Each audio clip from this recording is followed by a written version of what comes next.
everyone, Old School Pokemon here. I'm back again with the Pokeflips podcast, joined by my usual co-host, KetchumAllCollectibles Dan.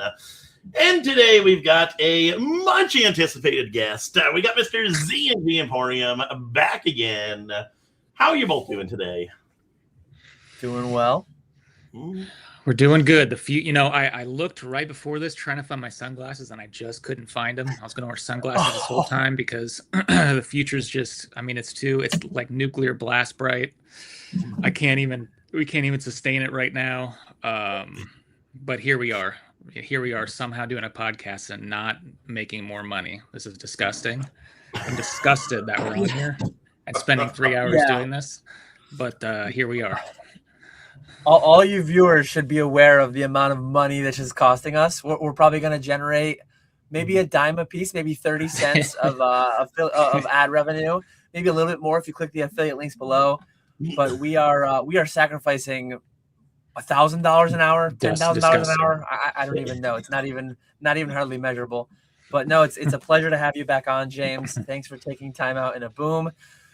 Not the last time we talked. I think the last time we talked, we had Cam here as well. Cam, who's been making the rounds, leveling up from lowly Z&G Emporium to the now he's in with the billionaires, right? Now he's in with he spent some time with Nat in PSA, and now he's with a different billionaire, Ken Golden. So yeah, Cam's doing big things. But 2 times ago, predating this podcast being called Pokeflips, I think we had you on in a time in the market where Vivid Voltage was just coming out and it was going for $250, $300. And step aside Vivid Voltage, step aside 2021 boom. Ascended Heroes comes out tomorrow. And what's it going to be? $20, $25, $30 a pack? We're really booming now.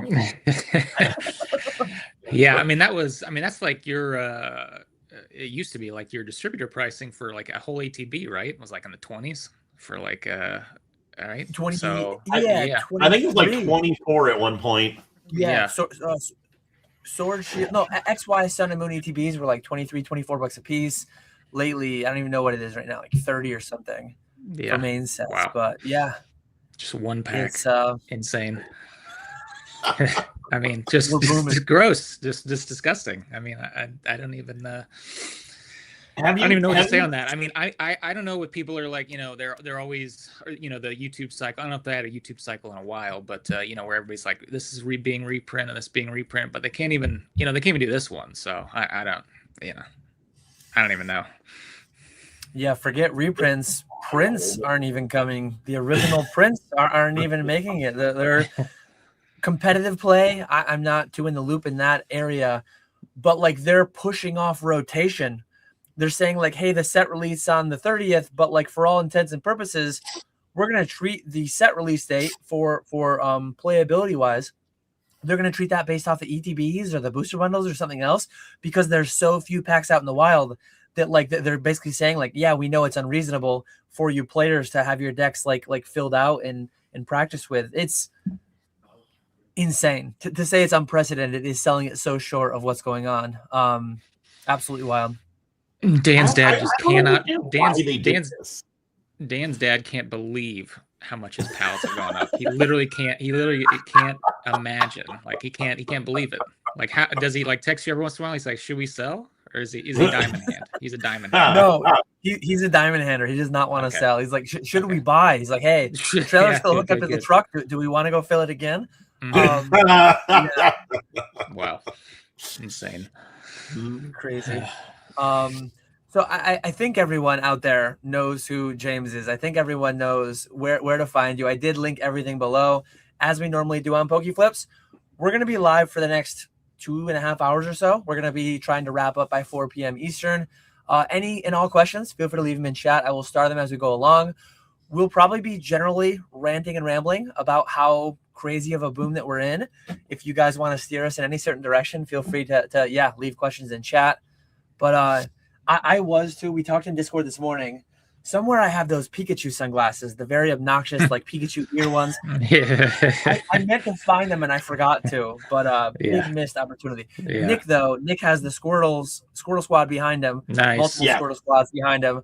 They are ready for this boom. Their future is so bright they have to wear shades. It's crazy. Did I miss Nick buying a freaking Pokemon Stadium back there? Yeah. What? I guess I missed that. No, that happened years ago. Okay. That was I think that was 2020, 2019, 2020. Well, you never post anymore. So I forgot that you even have a YouTube. So yeah. Hey, that's on that note, that's a Yeah. good way to pivot. Yeah.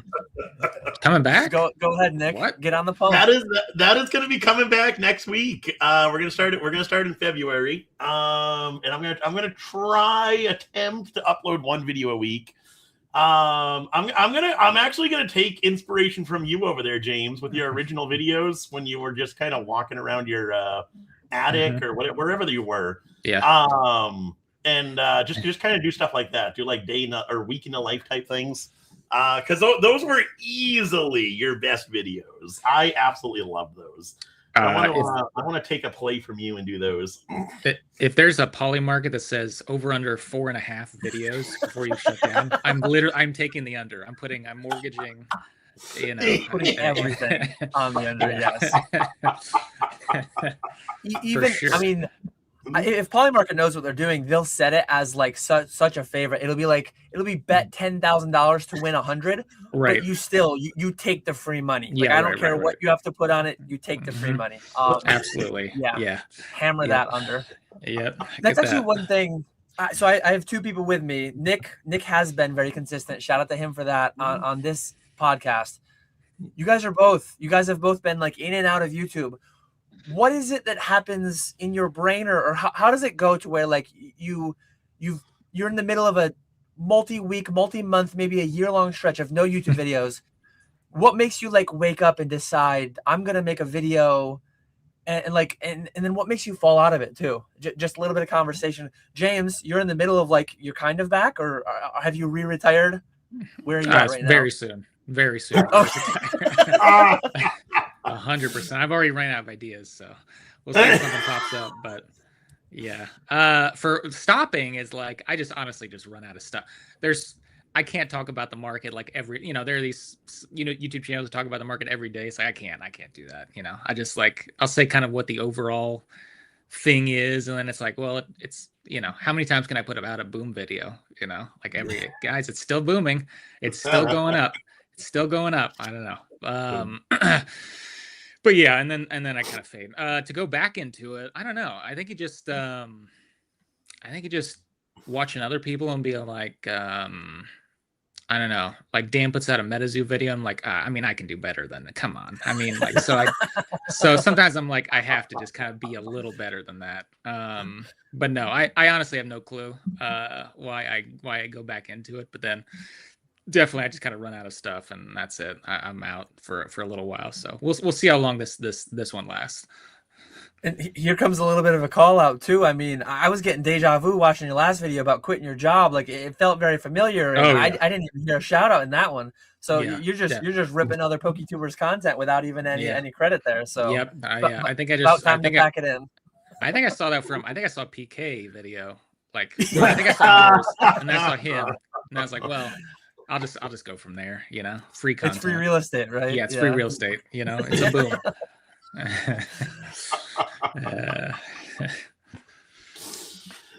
So what about you, Nick? What is it because we're booming? Are you seeing the juicy potential for ad revenue, affiliate revenue, or like what is causing you to lie to everyone, lie to yourself, and say like, oh, I'm coming back to YouTube every week? Like what causes that even?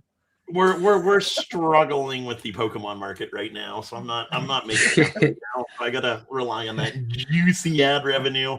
No, honestly, it's because the people in the live streams they want to see more. They just adore me so much. They want to see more of me. And I thought it'd be kind of cool to give them a behind the scenes look into what goes into live streaming. Because there is a lot of behind the scenes stuff that people don't know about. So I thought that'd be kind of like a cool idea to show them. So it's more so to give them more content, and also kind of this is the year of social media for me. Instagram, hopefully consistency on YouTube, and all that good stuff. So that was one of my goals this year. So I'm gonna try and stick to it. We'll see how that goes. Not much confidence from your Pokey Flips co-host of the day, but we'll see what happens. Let us know. Let us know in the live chat. So we've got Old School Pokemon. We've got ZNG Emporium. We've got Retrospecs. Another serial makes some videos, says that he's back, stops making the videos. Then shout out to the Off Center Pod. They missed last episode last Friday. Will we get an episode tomorrow? Will we not? Have they already packed it up? Let us know of the sporadic YouTube uploaders who will be the first one to drop off the face of the earth entirely. For all I know, Off Center Pod has already done it. I mean, they missed last Friday's upload. I excused the one around the holidays, but I was not bullish on the future of the channel. Not for lack of quality, but for lack of consistency. Nick, know, can we get insider info? I know you have one of the 4 members on the payroll. Can we get insider info? Is an episode coming tomorrow? There should be an episode coming tomorrow. They did record one, so we should be back to our semi-weekly uploads starting tomorrow until something else changes next week. There we go. So go check that out for somewhere between 1 and infinite more uploads. Likely more close to the 1 than the infinite, I would say. But yeah, good people over there. It's a good time when they decide to make the content. We do have some questions coming in. A very pertinent one. Stephen Kassoon wants to know, James, elaborate for them the full extent as you did pre-podcast, how much we are booming, if you care to share. Well, we're just, it's, I don't know, I'm just at a loss for words how much we're booming. We're seeing, like I said, I haven't even bought in a long time. And even I started buying because it was just like, we're so booming. It's back to like when I bought, original MetaZoo, and by the time I got to my door, it was 10 times 10x, We're not quite that boomy, but so I think we have room to boom, right? I think that's what I'm trying to say. There's room to boom. But no, I'm just paying full sales tax on eBay. I'm just going for it, I want to feel a nice, I don't even know what the sales tax number is. Who cares? I don't even know what it is. 5, 6, 7, 8. Who cares? I want on this, if you're in a car, I want a little speed bump. I want to feel it, but then still go past the finish line extremely quickly. It doesn't even matter. It's just a little whoa, you kind of wake up, instead of being numb to it all. So yeah, man. I'm just paying full sales tax. It's not that, I do a good old day, and I do have a resale certificate in Arizona, but since we moved to Indiana, I literally probably haven't bought anything in, a year and a half or 2 years, however long it's been. So, I just haven't gotten it. And, I don't know, it kind of feels nice to help, build roads and, salt the streets. I'm actually helping out there you go.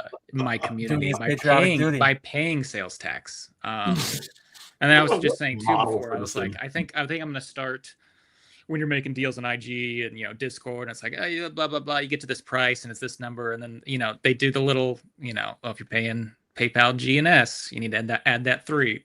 And I think as the kids would say, what's the kids say?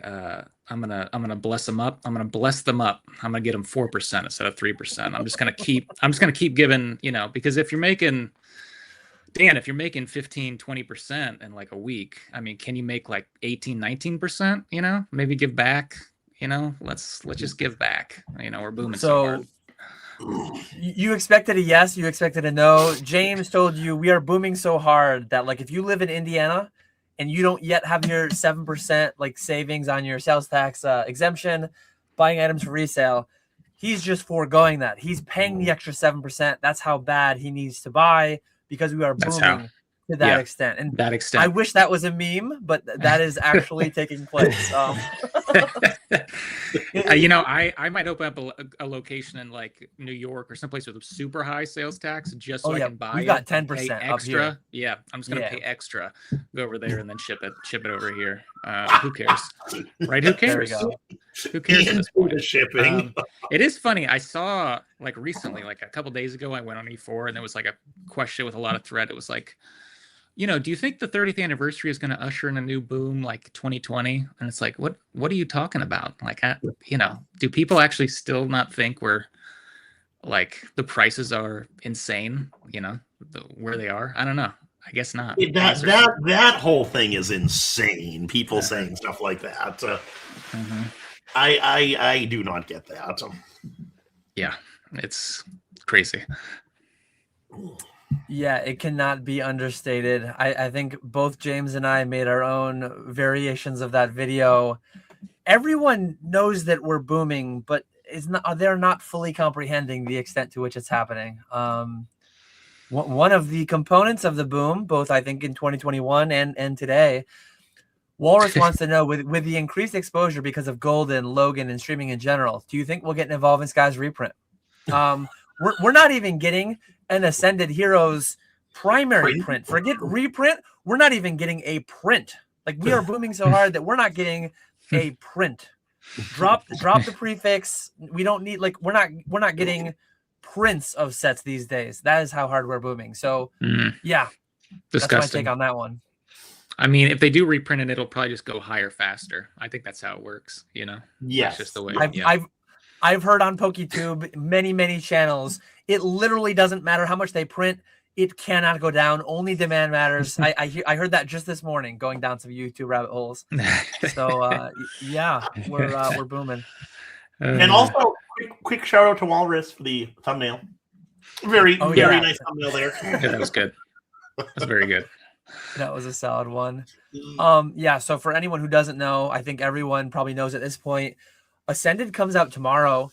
They originally were supposed to release with 2 SKUs, a 2-pack blister and a 3-pack tech sticker, whatever they're called, but a 2-pack and a 3-pack SKU. The 2-pack SKUs got pushed for like 3 weeks till February 20th, I believe. Yeah. And it's a nightmare. It's a mess. They actually, it is affecting the playability side too. They just came out with some announcement towards, the playability is pushed until the bundles or the ETBs come out or whatever. So it is it's a nightmare. Not financial advice, but like, we're going to be streaming it probably tomorrow for like $20 a pack if we even have anything. A week later, we'll probably be wishing we streamed the initial day stuff at $30 a pack, because that's probably what price will be. If you're a consumer, if you're only collecting, wait 6 months, wait a year, wait. Like Prismatic a year ago today, we were selling on stream for $15 a pack. And today we're selling Prismatic, not for MSRP, not for below MSRP, but we're selling it for under 10 a pack, 8, 9. I don't even know exactly what it is, but I don't know exactly how it will get there, when it will get there, but it will guaranteed be cheaper than it will be this weekend eventually. But if you're a live streamer, if you're a first to market PSA, CGC, BGS grader, and you want to get that first PSA 10, that first black label, it is what it is, right? It's going to be extra boomy, that first consigned hit. I can't even imagine. Have you seen the singles pricing? I know right now it's pre-order, so they're higher than normal, but the pricing on the singles is absolutely insane. They're so expensive. Yeah, it's just, whenever I see somebody who is like, especially the people in this chat who are like really deep into the business, you know, if you're on the business side, you're a collector, whatever, investor, whatever it is in Pokemon, and you say something like, wow, it's like bread is expensive or gas is expensive or like literally anything else is expensive. Like I have to like, it's none of it is expensive as Pokemon. It's just not, it's insane. It really is. Yeah. Walrus says, Pokemon, keep them hungry for more by starving them. I don't know what the thought is behind this. Obviously, they've been consciously reprinting a lot of Prismatic. They've been reprinting 151 as late as like a couple months ago. They've been printing a lot of stuff, but how they set themselves up to where a main release comes out in a boom like this, and all they have is 2-pack or 3-pack blisters at release. It is kind of unfathomable. I don't know if it's some deep state tinfoil hat Illuminati conspiracy keeping us hungry by starving us. Like, but we're talking about it. People are gonna be buying it like mad this weekend, I'm sure. Like this could be the strategy. This could actually be it. I don't know. I don't know. I would hope it's not a strategy for Pokemon. I don't get why they would think this was a good idea. Why not just push the whole release back at this point? Yeah, I don't know. Appreciate you saying such kind words towards our guest, John. $49 million man. Maybe on pace to be $100 million man next year, but let's not do any artificial pumping. Yeah. We don't want to. The numbers are big enough on their own. We don't need to round them up. But yeah, do you want to share like what's 2026 looking like? So for anyone that didn't watch James's video, he did $49 million last year. Quite the number for net profit for a consignment operation. So you love to see that. Net profit. and that was a year. Your prior year was 7 or 8, right? Yeah, something like that. Like a 7x almost.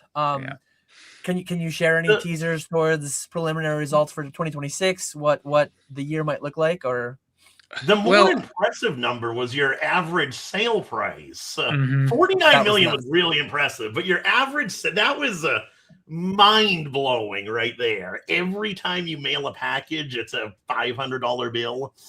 Yeah. It was like, I think it was like, I don't know what it was, 480 or 90 or something.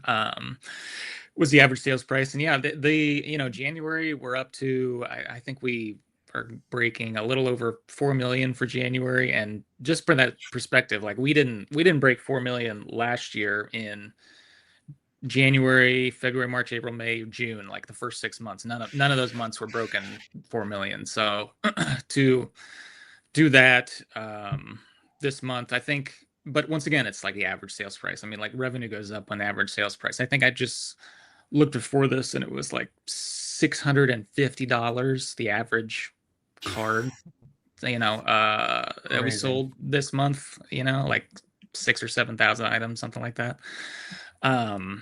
So yeah, it's, I mean, like $600 to $650 is just it's unbelievable. Like the prices of these things, like in comparison to, everything else. I mean, I don't know. And it's like, it just continue like every single new set, the chases are worth, 4 figures. So it's just continually more and more stuff being put in there. It's not like a, vintage cards where it's like, there's this set. I mean, there's not a set amount. There's, boxes you can open whenever, but it's kind of set on what, the pop is, relatively. But like this new stuff to come in, which means more money has to be poured into that set, which into the next set, more money in that set. And then don't even talk about other TCGs that, we've been selling a lot of Yu-Gi-Oh! That has just stayed there for a while. It's been selling kind of like higher end. And of course, One Piece has been just, a ton of money into that. So, but I mean, it seems like there's money flowing everywhere, like silver and golds, 100 whatever, and 5,000 plus, and, the stock market dollar going down. It's just a whole, I don't know. It's easy to say like it's some kind of macroeconomic thing, but I think this stuff is so expensive that it's something definitely outside of that, with the amount of it that's out there. But yeah, it's booming. That's all I can say. It's booming hard. Yeah. And when silver doubles in a given year, doubles in a month, or whatever the hell it's done, that's a $5 trillion market. Yeah. Like when you're talking Pokemon, you're talking, the gray felt hat, it's obscene, the population and this and that. And it's like a couple $100 million, like relative to the real markets. Bitcoin is trillions of dollars. Ethereum is trillions of dollars. The S&P 500 total market cap is hundreds of trillions of dollars. Yeah. I'm not trying to say that the Pokemon market cap needs to go up and become what a crypto, what a precious metal, what a traditional marketplace is. But just for context of like, if a couple billionaires, if a couple centimillionaires started like dabbling and screwing around, like small amounts of money relative to the grand scheme of what's out there can really move things like crazy. And that's been the thought process forever. Like, and with it's like, well, what if some guy just, what if some billionaire drops, 100 million, or whatever it is. It's it's possible. I know we're a little memeing booming, but there's, you have a 30-year track record of this stuff. I mean, I don't know how long you have to do it to be a established asset. 100 years. Like, I don't know what kind of the time frame is, but our generation, the 20, 30-year-olds now, like approaching 40-year-olds, once they're in their 60s or 70s, and like this is what they've known compared to people who are right now in their 60s, 70s, and like couldn't care less about this. I don't know. We'll see. Future's too bright. I should have had my sunglasses. It's too bad. There are definitely a lot of bull cases to be made for Pokemon. Ending later next month, we've got the PSA 10 Illustrator at Golden. That might not only be, if paid, it is already going to be the highest. Again, it will set a new record for the highest trading card sale, Pokemon card sale of all time. It has a chance to be the highest trading card sale of all time. Watch out, 52 Mantle. Watch out, T206, 1909 Onus Wagner. Watch out, Triple Logo Man, Curry, Kobe, Jordan, whoever. All these things that Mr. Wonderful's buying with Shine and whoever for $12 million a piece lately. This might set the high water mark for cardboard rectangles of all kinds, and that's nuts. That's crazy. That'd be wild. It already is wild what it's up to. But if it could set that record, that would be insane. It's crazy. Yeah. And there was a couple of things you went on there about. One question I had before I take some more from the chat, and I am starting all these. So in your 7x growth, approximately from 7 to 49, let's say, for not really round numbers, but numbers that go into each other easily, divisors of the other, right? What was the actual, like, that was all average sale price, right? That wasn't a doubling in quantity and a 3.5xing in ASP. That was almost entirely a 7x in ASP, right? No, I think it was a doubling in volume. It was like 50 something, 50 to 60,000, 100,000. So it definitely doubled there, but like in a percentage term, it was more average sales price. I think it went from like maybe like 180 to like 480, something like that. So it definitely went up, and then before that it was like the average sales price was, I don't know, $80, right? I mean, that was pre-boom boom, right? It's I mean, and that's just where where it was. So now it's like kind of if you're in a business and flipping this stuff, it's like the best of both worlds. Everything is going up and much higher, and there's more liquidity. It's like there's both at the same time. Whereas before it was cheaper, and you guys have both been on that grind. You put stuff for, you get a PSA submission back and you put on a buy it now. And I mean, you might sell it 2 years later and it's like, oh, where is that? It's like, I even forgot I had that on there. Yeah. Hi, Lauren. Nice to have you here. Yeah. I just sent her the link. She's like, are you live? I said, yep. So yeah, one thing we did talk about a little bit pre-chat, and I figured somebody might ask it in chat, but DC Sports is someone that I utilize a lot. I know Greenie's out there. We actually got UAP asking, are we ever going to get the collab of the century with ZNG and Seal Shits Consignments? Anything you want to share on that? Like any idea, if you will, or why you would or wouldn't do that? Yeah, it's just there's just a lot to it. Like it takes a whole lot more space. I mean, doing 6 booster boxes is probably the same amount of space as 200, 300, whatever, 400 slabs. There's a space thing, as well as shipping is a lot harder.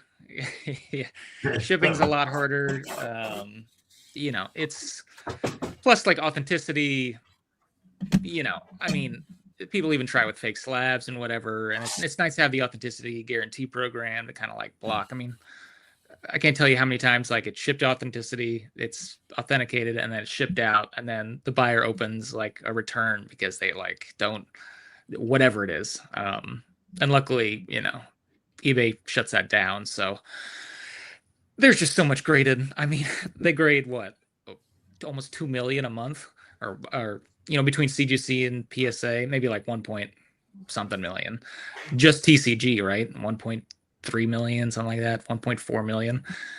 I mean, we sold 100,000 slabs last year. I mean, the whole year. I mean, they're grading over 1 million in a month. So there's just so much out there that, as long as we focus on that and really just build that out, there's just so much out there for us and any other, consignment place. And like, how many of those, I mean, how many do you think of those? Let's just do a round number million. How many of those are flips? How many of those are like PC versus flips of 1 million cards? Less than 10%. Yeah. I think 90% are probably. I think there's a lot that are just going into collections, or getting sold once and going into collections. I think the sold once into a collection is a high percentage, but I think most are sold once. I think the vast majority of volume is going into some repack, going into some.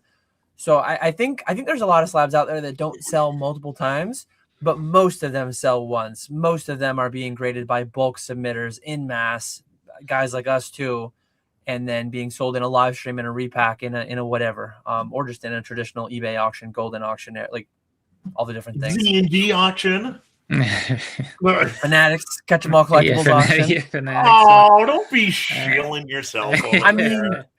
I haven't done the numbers in a while, but like looking at the gem rate CGC, like just what my operation is doing, the whole CGC Fanatics consignment, we are like a measurable percentage of their total handle. It's crazy. We're doing thousands of cards a week, so we might do the volume 100,000 cards. Yeah, we might do 100,000 CGC cards in 2026. You know what else I was just thinking of? I wonder, because like I figure, like how much did like the submission rates increase when GameStop came in and started doing submissions? Because I bet a lot of those submissions are people submitting their like PC cards. So it might be a decent percentage of people submitting just to hold on to. Yeah, it's possible. I mean, they'll eventually sell it though. Probably they'll find it, and they just or Pokemon is. I was just saying earlier, it's like, how many times you hear somebody that's like, man, I'm really glad I sold that card like a couple years ago. Like almost, it's very rare. It's almost always like, man, I wish I didn't sell that. And that's been happening for 30 years. So, there could be somebody who gets something in a pack or whatever and just throws it away. And then all of a sudden, they get in their closet and it's worth 10 times more. It's yeah. It is crazy. Like, there's few things in the hobby that anyone can look back and say, like, very few people can say, oh man, I wish I didn't buy that. There still are several things, though. There are several things that I sold back in 2020, 2021 that the people are still like multiples away, like multiple doublings away. PSA 9 base Charizard, unlimited. That, like, the PSA 10 base first, setting new records, yes. But I sold several. I sold a handful of PSA 9 base unlimited Charizards in 2020, 2021 for $6,000 to $8,000. That card's what right now? Like 3? That card still needs to double, nearly triple to get to where it was. It's I think that was a flash in the pan though. That one was like very quick. Like even the 10 didn't go. I mean, what did the 10 do? Like 30, 40? I want to say. But those are selling for like 30, 40 now. Are they back up to there now? I think so. Yeah. So the Or 10s something got like back, that. but the 9s haven't yet. Yeah, the 9s maybe. There's just a lot more, I guess. But yeah. And then Pikachu and Jigglypuff and Meowth and those Jungle cards. It seems like most, I mean, it's crazy, but like some of those trophy cards didn't do much, but I think even those have gone up now. But yeah, I actually have a video. I'm not much for a React PokeTuber guy, but this guy KetchumAllCollectibles on YouTube, he made a terrible video 2-3 years ago. He said he thought the top was in for, I think he picked 10 different cards, and I think 9 of the 10 are higher than they were at the time. When I declared them, like, I think these are going to be all-time highs forever. I think they'll never get back there. I think 8 to 9 out of 10 of those cards are higher than they ever were. So that'll be a fun video to react to myself. Yeah. So if you buy right now, you only have a 10% chance of losing money down the road. I think that's what you're saying. That is how the math works. Yeah. I mean, given that every booster box is higher than MSRP, like it's actually 100% chance of making money because everything is only more expensive than it was. So that has to be projected into eternity, as I always say.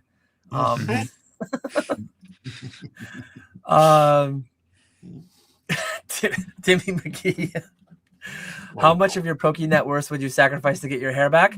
I would sacrifice all my hair for only 2% more Poke net worth. So I'm going to go the other way with it. That's how little I care about my hairline. Yeah, I still got a little on the side. I would absolutely, let's just burn that off. Get rid of all of it for 2% more Poke net worth. Yeah. That's the easiest question I've ever been asked. Yeah.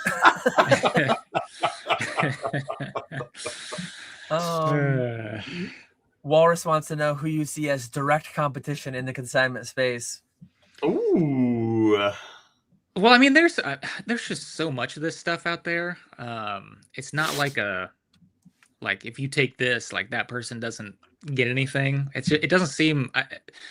It seems to be more people in it, the more people like will realize what even consignment is. Because so many people don't even know what it is. That like they'll eventually probably some of that percentage will find us and use us. So I don't know. There's, like Dana said, there's DC Sports, there's Dan, there's there's a lot of people out there who do this stuff. I've seen like these people I don't even know about. Like there's like Quick Consign, and these people who I've really never even heard of, but like they have like 1 million feedback. They've there's doing a ton of stuff there. But I don't know. I've had this question before, and I like to say that a couple of years ago, it was like 3 years ago or 2.5 years ago, there was no PSA consignment, at all. And that's literally, there is nobody bigger that could come in, a bigger brand, bigger capital. There's literally nobody that could come in bigger than PSA to like compete with consignment. And we've 10, 20, 30x from the time PSA came in, and everybody else has too. Yeah. So if PSA doesn't affect it, there's plenty for everybody out there. Room to grow the pie, indeed. Yeah. The correct answer though was actually KetchumAllCollectibles with his fanatic consignments. He's got the graphic. Disgusting. Really disgusting. One theory I had of why you were getting back on YouTube, and you've always been well with Instagram, but you seem to be posting more frequently on Instagram, was because of Ryan getting into consignments. Because one big thing is that he's so good about social media. Where I don't think there's any, like, I don't follow DC Sports or anything like that, but it doesn't seem like anyone else is that good about posting on social media just constantly. Is he on YouTube? That could help him. I don't know if he's on YouTube. Probably. But it's probably I think he does shorts. So. Yeah. I pulled them up. Yeah, I did see that, and honestly, just like I said before, like they're just going to bring more people to know what, because I did see some of the promotional videos, and I looked at the comments, and like most of them were like them trying to like people are like, well, how do you charge this if eBay, it was like they don't even understand what People learning what it even consignment is. Yeah. So like it's just gonna bring kind of more awareness, because that's like the biggest, that's always been the hardest thing, is like selling.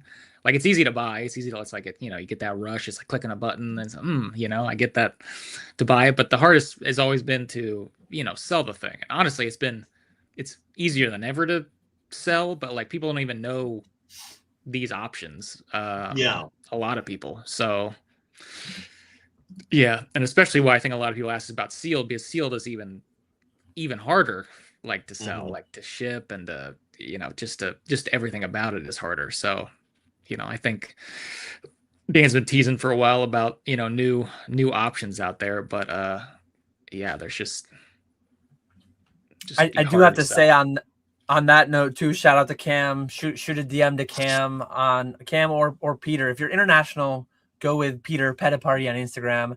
If you're domestic to the US, go with Cam. Card KARDB8S, right? Card base. Shoot a DM to them. Instagram. One of the things that I was teasing, actually, I think I teased multiple options late last year. One of them was the golden option, which, depending on your relationship with golden and everything, there are different rates out there. The public price will give you a little bit of a sticker shock, and I don't know exactly what's being offered to the individuals, but I'm sending a lot through golden right now. I think because of the illustrator, because of the anniversary, because of all this stuff going on, I don't necessarily think it's going to be like my long term, all my stuff's going to go there forever, but it's a bit of a short term play that I'm leveraging the eyes on golden, the Golden Touch Season 3 and the illustrator, and so I have a lot of stuff going to them in the coming weeks and months. Yeah, definitely in the next month or weeks, because like Logan Paul, every single video he puts out is like talking about it too, which there's millions of people that see that too. So there's a lot of hype around that. So Yep. While we're on consignment, I'll answer this quickly. A lot of consignment operations can give you better rates than you can get yourself. So selling at a show, the pros of that are like you do the transaction in person, you might get 100% on market with no fees. There's no fees when someone puts $100 bill in your hand, right? But the cons to that, it's more active. You're going there, I guess, some risk of all these different thefts that go on at shows and at LGSs and whatever. But yeah, pros of consignment services are like not having to deal with the customer, just getting a payout. And a lot of times, consigned through James, you're paying less to sell on his eBay, where he's doing the work, than you would selling on your own eBay. Consigned with me through Fanatics, you're paying less through me than you would selling on Fanatics directly yourself. So yeah, there's a couple pros and cons to each, I guess. As far as the cons, you didn't come on, give your classic best answer. It depends. No, the one thing everyone expects you to say. You don't get a 1099 consigning, Mr. Taxman. You don't get a 1099 selling at a show either, though. So that's on equal footing, I guess. Not tax advice, but yeah, I think both are options. It's just a matter of what position you're in and what you've got. But yeah, I both offer consignment and utilize other people's consignment services as well. I do. I'm on both sides of it.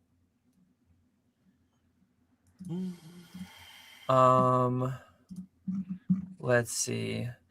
Here's another one that ties in with the whole return to YouTube, and Nick was talking about James on Instagram. Bondo wants to know, I'm curious to know how important has social media been in the growth and expansion of your business? I see many accounts using your sales photos across all platforms, which I imagine helps. Yeah, I mean, I think it's it's been everything. People wouldn't send us, millions of dollars of stuff if they don't have trust in you, and there's really no way to gain trust unless people know of you, or you put yourself out there. And that's probably one of the, going back to that other question about going in and out of YouTube. It's like, probably should show my face every once in a while just to keep people, knowing I'm here and it's not just some, somebody else, doing this, because, it's a lot of it is based off of, trust and people liking you, and, people wanting to use you. So yeah, I would, it's tough though, because, there are people who just don't like being on camera, like doing social media, and there are ways that you don't have to do it, and you can be in all the Facebook Marketplace and IG and Discord, and like be kind of anonymous and kind of going back and forth and just being that buyer or seller. But it is much easier having kind of a platform with buying and selling, or consignment, obviously, because people just trust you with it. And I mean, Dan, you see that all the time. Like, you put out a post about you need packs or you need to sell packs, and it's like there's you don't have to like kind of go out there and beg for it. You just put out a post, and there it is. It's definitely a big advantage, especially when I was doing a lot more YouTube videos in like the 2020s, like when I was flipping a lot, like collections would just come to me, which is, a lot easier than like fighting other people on newly listed eBay stuff, or like stuff on, Facebook Marketplace, or, if someone posts something that's like undervalued on like whatever it is, I just using example of Facebook, like that, I can't imagine what their inbox looks like. That, like, they're just flooded with people who, want to buy it and make a profit. So, having the advantage of like just kind of circumventing that, like they find social media and they find you, or they like your stuff, like they'll just come to you as for an easy transaction. So it's definitely given myself and you guys too just a bigger advantage for sure. Mm-hmm. Yeah, no, for sure. It is very important. Yeah, the trust with consigning, the trust with sending first and getting paid afterwards, either for consignments or for selling, it's massive. That's not to say, though, to be careful, that's not to say that like it's a requirement. There are many people, and I'm sure James will echo this, some of my biggest consigners, they are nameless, faceless. You would not know who they are. They are ghosts, as it goes in the hobby. And I know some of my biggest consigners also consign with James. I'm sure there's many, many of them that consign with only James and not myself, because of the difference in scale there. So not a hard requirement whatsoever.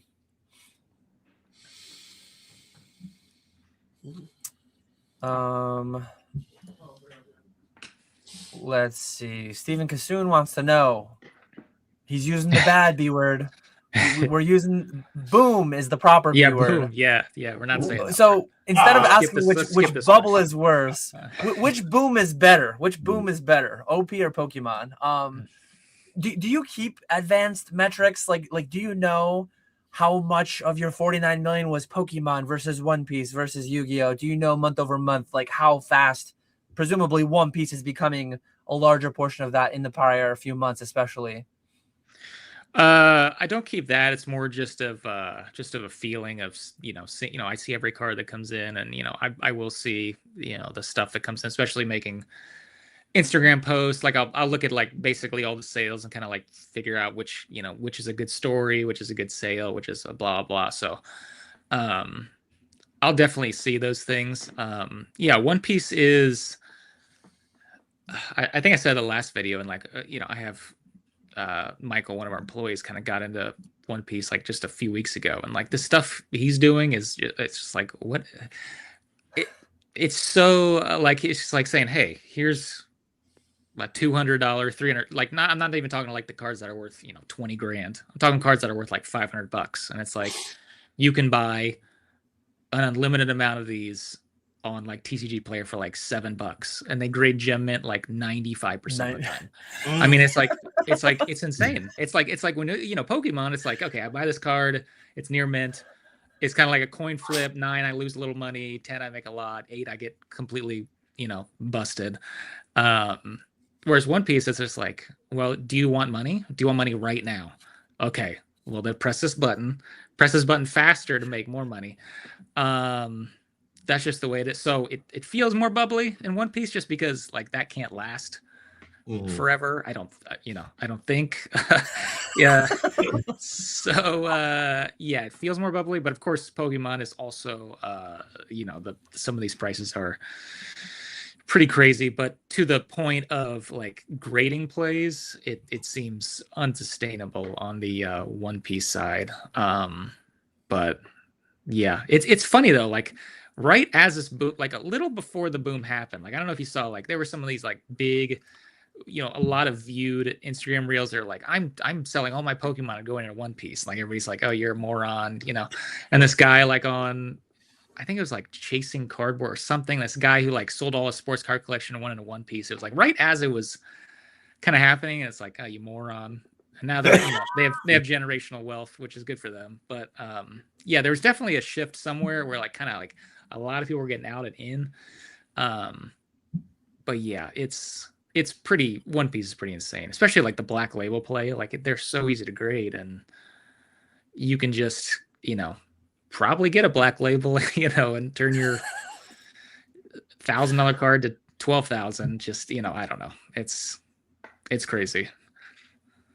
It is all. I don't know how much One Piece I don't know what much One Piece you can sign, Dan, with Fanatics, but I get people doing like the alternate language One Piece. The unpaid rates are a bit higher than on any of my Pokemon because it's Chinese or it's Japanese.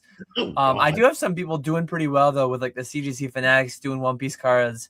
Well, I think they're doing pretty well because like they keep sending them in high quantities, and I have no idea what the prices are that they're paying raw, but presumably pretty low, as you said. I think the margins are crazy. It's one of those things that's like sitting there. It's like, man, I feel like I should just go buy something on TCG Player and just send it and just grade it and just take free money. But then I think like, man, if I'm thinking about buying it, the top must be in, and then it just 5X's again. And it's like the whole palette video all over again. I still have your comment pinned on that 2-year-old video. Dan's investing in buy the palette with his dad. The top is in. Little did we know that palette video. I think that started the boom. You're welcome, everybody. I think that was the straw that broke the camel's back there. Yeah, oh, man. I think the biggest thing too is it's just like free right now, but like I just don't care. I've never watched it. I just don't really have any connection to it. I'm guessing it's the same as you. So it's like, there's so much stuff with Pokemon you can do that's just out there. So you might as well do that. Yeah. We've got Mr. Hey, Future Too Bright. He's got Squirtle right. Squad wearing the shades avatar right there. So Mr. Cam in the chat. Yep. Future's too bright. You love to see it. A lot of questions starred, making our way through them. The card man wants to know, would you sell Celebrations now or wait? But now's a terrible time to sell Celebrations. Sell immediately. Buy more. Always buy. Yes. Always buy. Always sell. What is that? Always yes. Always be closing. Something. The ABC. Always be closing. Always be closing. Yeah. You need to always be. Isn't that Celebrations Charizard like, I don't know, 600 something? $700 now or something? I don't know. Just we were talking about that earlier in Discord. I think there's an auction in like the 700s right now as we speak. Whether it will be paid, I don't know. Who cares? Like, it's gonna be posted somewhere, and that's the next comp now. Yeah, right. Remember weren't you buying it for like 70 and selling it for like 200 for like forever? Yeah. Yep. I've not done that in a while. I do have like 10 of them from a recent collection that I bought, but no, I haven't done that at scale in a while. Yeah. Once again, something you're like, man, I wish I would have, it went up. 90% chance. Yeah. Always. Crazy. Now that the market's cooling on Celebrations, I actually just started yesterday. I'm gonna try and build a pristine 10 set of the whole Celebration set. So no! I just collector? Are you collecting? Gross, disgusting. Stop. Just stop. I don't like that. I don't like that at all. Sell pristine, it all. Disgusting. Yeah. How much is a Celebrations pack? They're like $22 right now. So like a set of heroes. That's what they are. Yeah. A pack. That's it. Great. Super. Okay, then buy. Oh, okay, then you God. should probably buy then. Crazy. Absolutely nuts. Here's a couple comments that are kind of on that. Is it crazy that modern keeps outdoing vintage, or do we just have to accept the YouTube wisdom that only demand matters? Vintage is booming right now. Yeah. The current auction block at Golden has quite a bit of vintage. I'm actually speccing very short term on some vintage. I bought a bunch of stuff like towards the end of December, early January, and I'm literally just, I'm not as demon mode as James. I'm not paying 100% eBay plus 7% sales tax.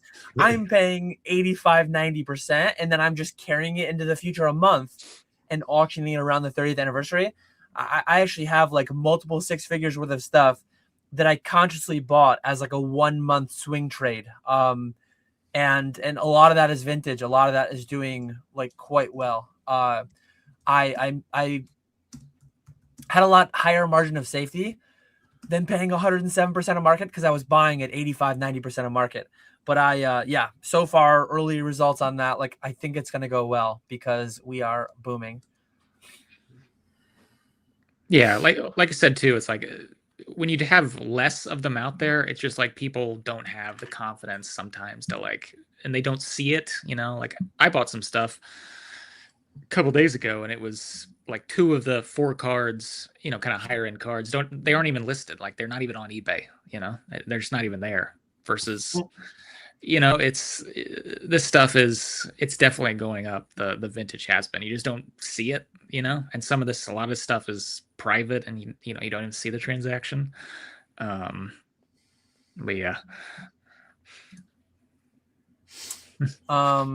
Cam says that Z&G now employs 85 people. I'm quite certain it's not that high. Can you share how many people you're at these days? I think last I knew it was like 5 maybe. Yeah, it's 5, but it's 5 that includes me and Lauren, so it's Lauren and I, and yeah, and then 3 more. So just 10 million 5. GMV per employee. Not too many operations. Yeah, I think Retro's up in that territory, utilizing some like drop shipping from Japan on certain things, and but it's crazy. He's an insane person. He is like he's like shipping still himself, and you know, I mean, on some of it, but not all of it. I think the vast majority of that number is like basically drop ship from Japan, but he's taking the money, he's forwarding the money, he's doing all the invoicing and all that. Like, I'm not downplaying the amount of work that it is. He's working significantly more hours than me in this current boom. But yeah, the amount of individuals out there, the amount that passed through my account, I haven't made the video yet, but it's like 7.5 million. But that's with 0 employees, but a lot of independent contractors. It's like a certain amount of that went to and will be claimed by like PK and then Ponga and then Spat, Grimer, Skya, Bierski. Definitely not a one-man operation. Yeah, make those big numbers. That was the best thing Nick ever did was get somebody to ship for him. You know, that was yes. that took way too long, but it was a very smart move. Watching this on mute. He's got too many calls to make with Golden. He's talking to too many collectors, you know. That is true. That is true.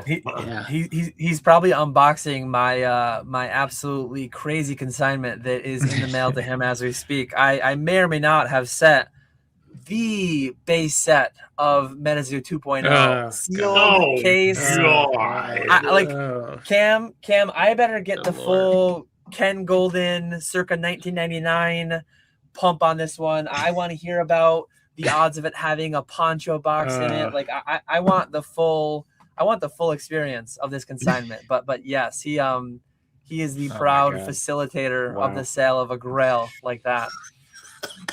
Just Let's see if he's actually on mute. Oh, he's not actually on mute. See, I knew I was going to catch him. Him there. Just terrible. Coming to a golden block near you soon. Yeah. That's going to be the most depressing golden block ever. It's going to be like that. What was that auction house that you consigned with that one time? It's going to be like that one where I won your Destined Rivals booster box. Oh yeah, that was I can't remember what that was. Bidzu. Yeah, A it's couple gonna, months it's gonna ago. Yeah. be. Cam, hopefully my email went through where I requested a waiving of like the minimum consignment fee, or like Yeah. the minimum $80 fee or whatever. You're gonna lose $79. Oh God. Let's see. Rich Boy 4509 wants to know what the 25th Celebrations Premium Collections will do soon. I only have one. I have one right there that is sealed. I don't own any more than that one. They'll probably go up because that's what sealed Pokemon does, right? They will go up. They will go up. Yes. Next Deflationary. The amount of them goes down. The price of them goes up. That is how Pokemon sealed works. Yeah, pretty sure if you just put it on your shelf, it goes up. So yeah, absolutely. Here's actually another like modern vintage-esque thing. Kelly Sweeper wants to know, you once said, James, first edition PSA 9 WotC Hollows will always be available to purchase, find it easily. Do you still feel that way? Yeah. I think there's so much of them out there. I mean, that's actually a good question, because like so much is like comparative to like modern, there's nothing. But if the price of it goes up, it's going to be available, just be, higher price, like I said, we've seen, how many illustrators do we see a year sell? I mean, like, good Lord. I mean, you see there's only 41 of those, right? Yeah, right. 39, 41, whatever they say. Yeah, you see a few snap cards a year, it seems like. There's like 20. I don't know if there's extras of that, but like, this is a mass produced thing. There's still so many of them in binders. There's, I think they'll still always be available. It doesn't mean the price will still stay now, but yeah, like available, like being able to purchase. Yeah, I think for forever they'll be there. So taking that further, what do you think about your gray felt hats, your burger shoes, your alternate arts, do you think those will ever all be squirreled away and impossible to pry away from someone's collection? Those will be available, but once again, they'll be like, I don't know, 10, 20, 50, 100x in value, because it only goes up. Yeah. So yeah, that's... Pop goes up, but the price goes up faster because only demand matters. Yep, that's it. And demand will continue to increase. Yes. I largely agree. I think that this is an SM Pratism. Walk out the closet. WotC stands for walk out the closet. This stuff was mass produced. Sure, it was 25, 30 years ago, but like they made a whole hell of a lot of it. Relative to what they're making today, no, but the pull rates were a lot easier too. Your base unlimited Charizard, your base first Charizard was only 1 out of 45 packs. Your Moonbreon's 1 out of 1,000, 2,000 packs. But ultimately, like a lot of the PSA 9 pops, especially, there are several hundred of them. There's thousands of some of them. Those things in our lifetimes will always be available. If you want a PSA 9 Dragonite, the Oops Dragonite Hollow with the rainbow behind them, like you will always be able to buy that. Will it be 10 times more in 10 years than it is today? Potentially, yes. But you will always be able to buy one. If you want like a PSA 9 52 mantle, if you want a PSA 9 doesn't even exist for some of the vintage cards. PSA 9 Gretzky rookie, like, and I think Gretzky rookies are there that you could buy, but the 10's not really. Jordans are definitely there. But Pokemon doesn't have sheer rarity in the English set card areas like some of the vintage sports do. So in our lifetimes, those will always be there. 500 years from now, will your descendants have a harder time? Sure, maybe. Will Pokemon exist, and on, who knows? That's my thoughts on that. What do you think, Nick?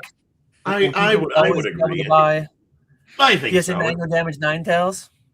Oh no, absolutely not. No, we haven't seen one of those pop up in forever. See, there's demand is the only thing that matters, and Nick is the only guy that demands those. So not bullish, but something like those. I mean, could I see like like a first edition whatever like Charizard base set PSA 9 like not be listed on eBay, you know, like there's just none there.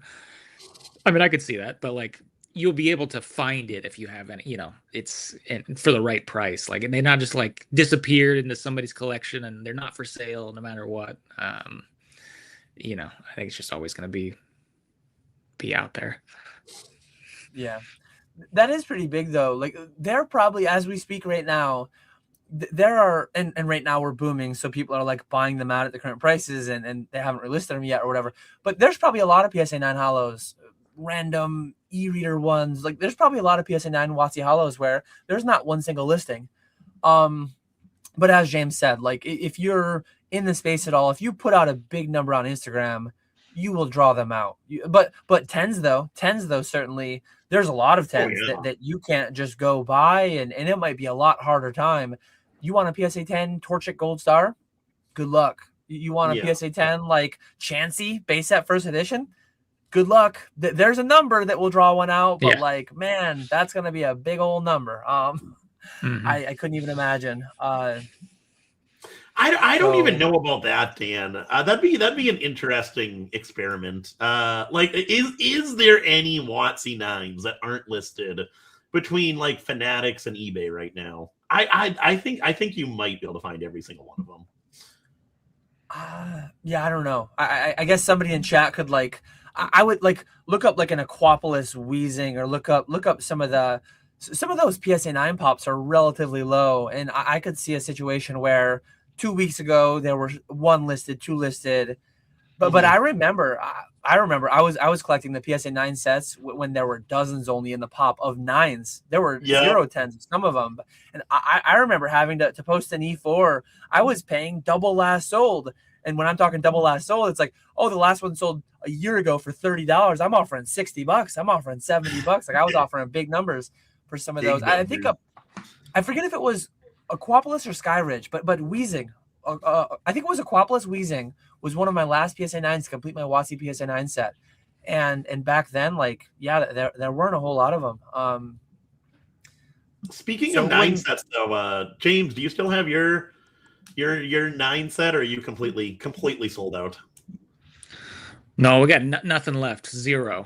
We are down to, we are now flipping. That's what we're buying at full sales tax. I didn't even see this. Collectors on here. I'm the only collector left. I didn't see this come through, but shout out to Mrs. Z&G Emporium, $49.99 super chat. Thanks for keeping James busy today. I have to go now. Please consign. Links below. zngemporium.com. I think I linked the website, the Instagram, and the YouTube. So definitely go consign. If you don't want to do eBay, maybe if you want to send them to Fanatics, I mean, I'm here too. But definitely use James as well. Wow, $50 super chat. We are booming. We are booming big time. You know, we are booming. Yes, we are booming big time. You know. I'm pretty good at math, but when you get so many zeros, it's hard. What percent of 49 million is $49? Like 0.00. I don't know how many zeros, but we are booming. And Lauren passed along 0.00, however many zeros percent of, and we very much appreciate it, because a very small percent of a very big number is $50 is a massive super chat. So memes aside, we very much appreciate it. Yeah. Yes, thank you. Thank you very much. As we said at the outset of the live stream, though, we are never going to financially recover from this. I said earlier, so I guess I lied, because I projected that we'd make 30 cents in revenue on today's video. Well, we just made 50. So like we blew that out of the water. That's how hard we're booming. We should have been way more punished than we were. But hashtag never punished. We found a way to make $50. Yeah.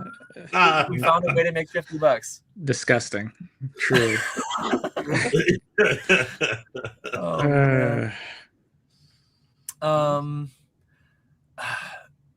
This one, what are we thinking about the Logan Paul Pikachu Illustrator situation? Kind of crazy, no? I'm assuming they're talking with respect to Liquid Marketplace, the Canadian thing going on with that. Showed last week. Now it's the reholdering. Oh yeah, the reholdering. Yeah, that's old news, right? Do you guys have any commentary you want to add on this? Like it's old news. It's like snipe.com. What was that? Probe, That's old news. we can't say it. Like, Probe. Yeah. He who will not be named. Like it doesn't feel good. It's not warm and fuzzies, but like it is what we're in. So I don't have more to add than that. I'm not a bidder, and I wouldn't have been a bidder barring that controversy. And I'm not a bidder not because of the controversy, but because I'm way too damn broke. I don't have $6 million to throw around on cardboard, so it doesn't affect me whatsoever.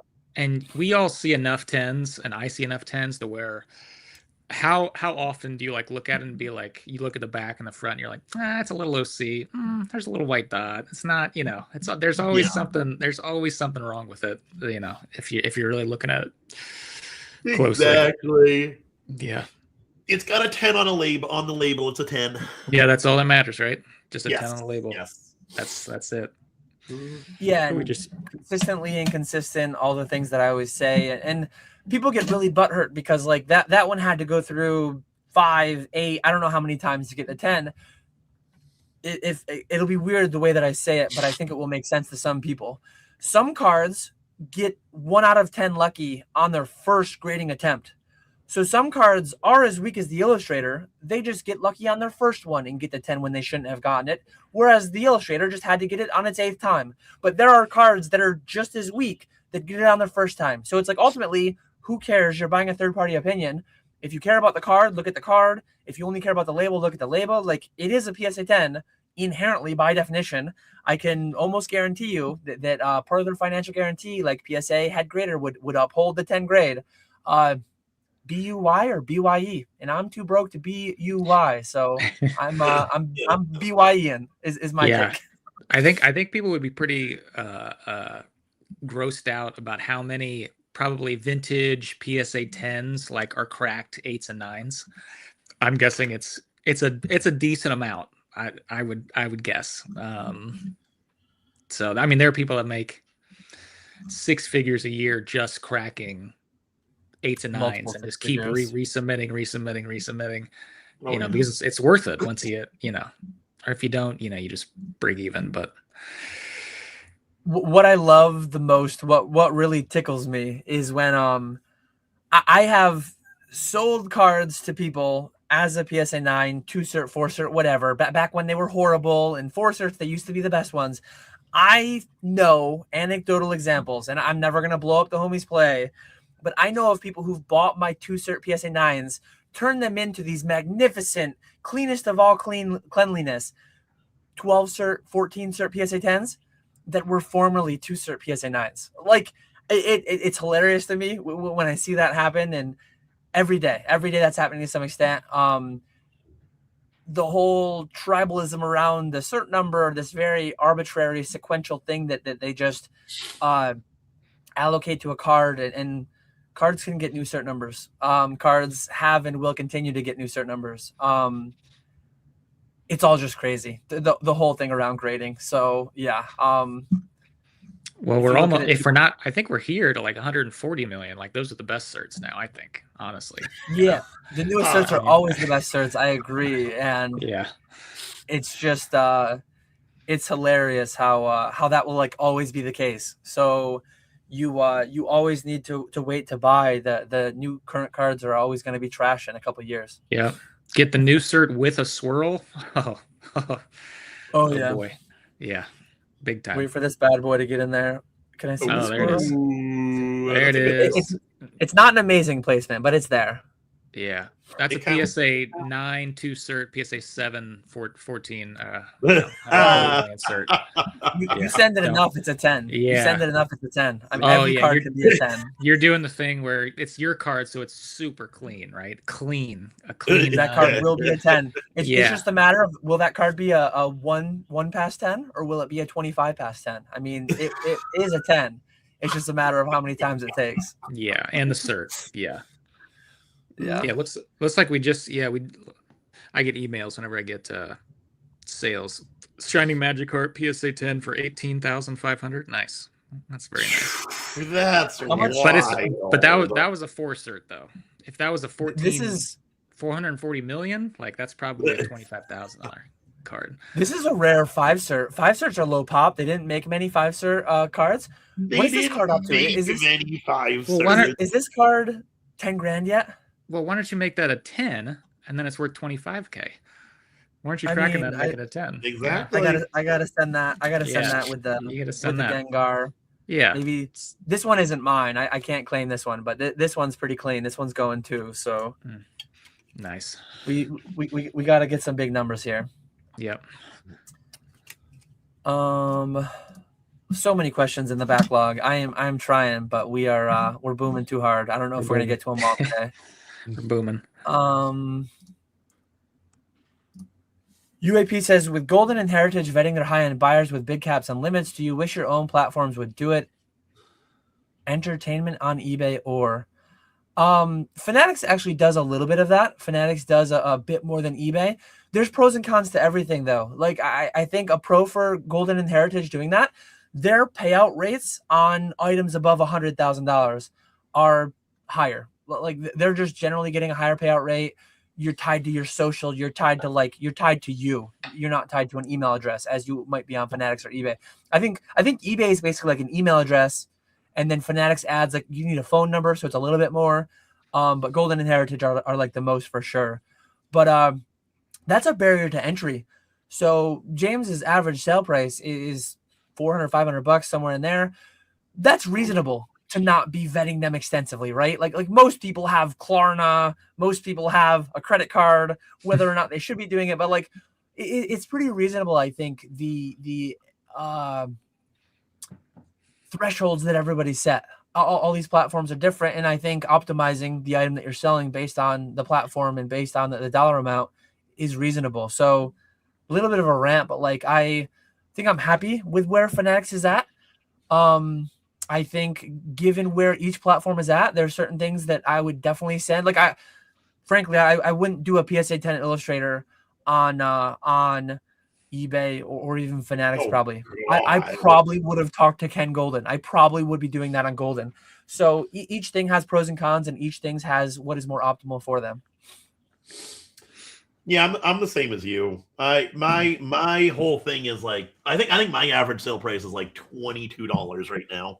So the vetting would not help me whatsoever. You wouldn't have ran a 30-second extended bid PSA 10 Illustrator? No, I don't think so. I don't think so.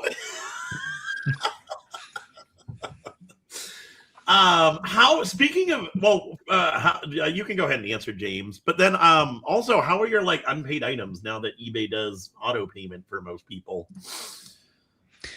I still don't have auto payment for us. I mean, we do it for Buy It Now, but I don't know if it's just like rolling out to more people. But yeah, we don't have it yet.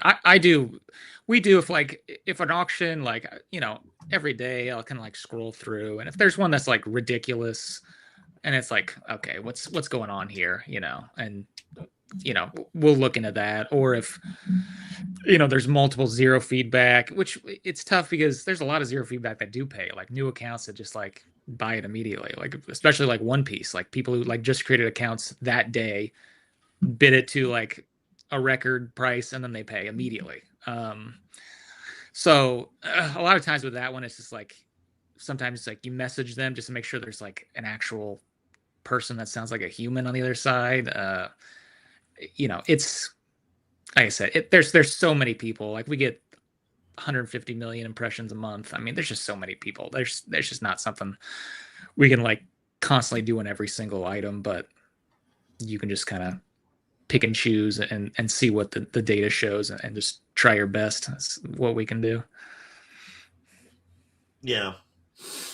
I was surprised because I've started running small weekly auctions on regular eBay, and most of the people now are set up for auto payment, which is nice. It gives them like 7 days to pay, or they can pay early.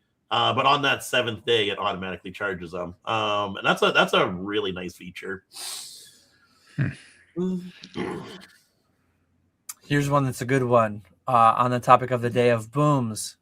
We are bullish. What would you say is the percent of adults in the U.S. that collect Pokemon cards to some extent today? What would be the ceiling? In other words, how much more booming can we see? He actually theorized 2 to 10% of adults max in the US currently. I mean, I think, how could you not love Pokemon? So the ceiling is 100%. I think I think everyone should invest in Pokemon, collect Pokemon. Everyone should love and enjoy it. How could you not? So our ceiling is 100%, ubiquity throughout all generations. I think it's an inevitability too. Like right now, the 80-year-olds, the 90-year-olds, sure, they were way too old when it came out, but like, give it 50 years. I mean, I am short plastic, but I am long cardboard, as I say. I think 2 to 10% is reasonable. 2 to 10% of adults. I think it's way closer to 2% than 10%. I would actually say 1 to 5%. Maybe I would say 0.5% to 5% to give like an order of magnitude range there. Like, what are you guys' thoughts on that? Yeah, I was gonna say max 5%. Because like everyone in my normal life outside of this has no idea about Pokemon. You might have like one person every once in a blue moon reach out on Facebook asking if their childhood collection is worth anything, but I don't know a single person, like friends from high school, college that I worked with, that's into Pokemon. Yeah, I'd say it's less than 1%. I don't have a lot of the people like we meet are moms and dads of friends of parent friends that have other kids in school. So like we should be the age of, it's like the kids like this stuff. Like anytime we say like what we do, it's like, oh, okay, like it's just like crazy that's even a thing. So I've never even met. I'm trying to think if I've ever met somebody who's like, sure I had to have, but it's not like, hey, let's talk about the Colts, like football. It's like, yeah, it's like 80% of 100% of the people like know what you're talking about when you're saying that, like a sport. But Pokemon, they're like, they've like heard of it, but I don't think they're like actively buying it. No. Yeah, my personal anecdote, I graduated high school with 89 people. The best man at my wedding graduated with me. He's still into Pokemon. He bought some Crown Zenith. He bought some Stellar Crown. He doesn't do every set, but he's doing some of them. How he settled on Stellar Crown, I don't know exactly. But those are the two sets that he's very slowly collecting. I know a guy that was a year ahead of me in my sister's grade. He was actually like streaming Pokemon for a while. On Whatnot, I think, and then he got more into sports, and so I know of a handful of people. I went to a high school, 9 through 12 was like 400 people, and I know 5-6 people maybe. So 1%, like that 0.5% to 5% range, probably significantly lower, like lower in that range, being honest. So what do I hear there? 1% to 100%. 100x, simple math. Strap in, ladies and gents. We are bullish. This is an interesting one from UAP. What percent of your buyers do you think are like the end consumers versus what percent of your buyers do you think are resellers, like buying from you as a business with intent to resell, make money? I'm going to use this to do a little self-promotion. How much promotion are you doing today? James hasn't mentioned his consignment once. You've mentioned it like 100 times. Let's hear it. Linked in the description at the top. Let's hear it. Tomorrow night we are celebrating PK being full-time 1 year. Wait, no. It's Thursday. 2 nights. Saturday night, the 31st. PK we're celebrating. We're gonna sell like $100,000 worth of stuff in a 6 or 8 hour live stream. We're gonna be selling $10,000+ in our GMV. Some stuff will fall through the cracks. Some stuff will go cheap. Some stuff there will be margin to literally buy a slab. PSA 9. I think the biggest single slab we're doing. I don't even know what it's worth right now. PSA 9 Dark Charizard Hollow, first edition from Rocket. What is that? A $2,000 card now? We're going to 30-second auction it on a live stream to 100 people. Buy that and consign it with Z&G Emporium. You'll probably make money. Like there will probably be plays. We're auctioning ETB cases, booster box cases. I don't think we have Destined Rivals. Shame, because that's a $3,000 case now. But when those events happen, we are higher percentage resellers. When the normal average stream happens and it's people like most of our bread and butter is ripping packs, we are 90% end consumer, 10% flipper, probably. That's my take on my percentages. I don't know what your guys' vibes are on your own consumer basis. Like what percent consumer versus what percent flipper? I think most are. I think I'd have to look at that. I don't have the data in front of me. I think most of the people each month are like one-time buyers. Like they have like a one-time buyer, repeat buyer, which is not to say like repeat buyers aren't, collectors, but I would say a majority are just one item people buy and then that's it. For like a birthday or their son or like just they like that Pokemon. So I would say a majority are just putting in their collections. But I mean, we do get like someone who's buying 100 junk slabs at once. Like I know exactly where that's going. It's going to mystery bags or like there's definitely buyers who like buy specific cards. And like I was saying before, like we'll sell clean PSA 8 and 9, WotC hollows, and it's like I know those are getting either cracked and resubmitted or they're going to like try to get a CGC, pristine or something. So it's both. I'm not sure what the percentage is, but I think it's definitely more higher to people just putting in their PC for however long. Yeah, I would say the same. It's with the live streaming. I think even more so. Like you said, Dan, I was thinking like 10-15% are flippers, and then the vast majority are collectors. I know there are a few people who go in there and do look for deals for either like shows or consignment or just to sell themselves. But I will since you plugged something Saturday, I will also plug. We got Walrus is doing a Burn the World for Warmth stream on Saturday night, 7 p.m. Central.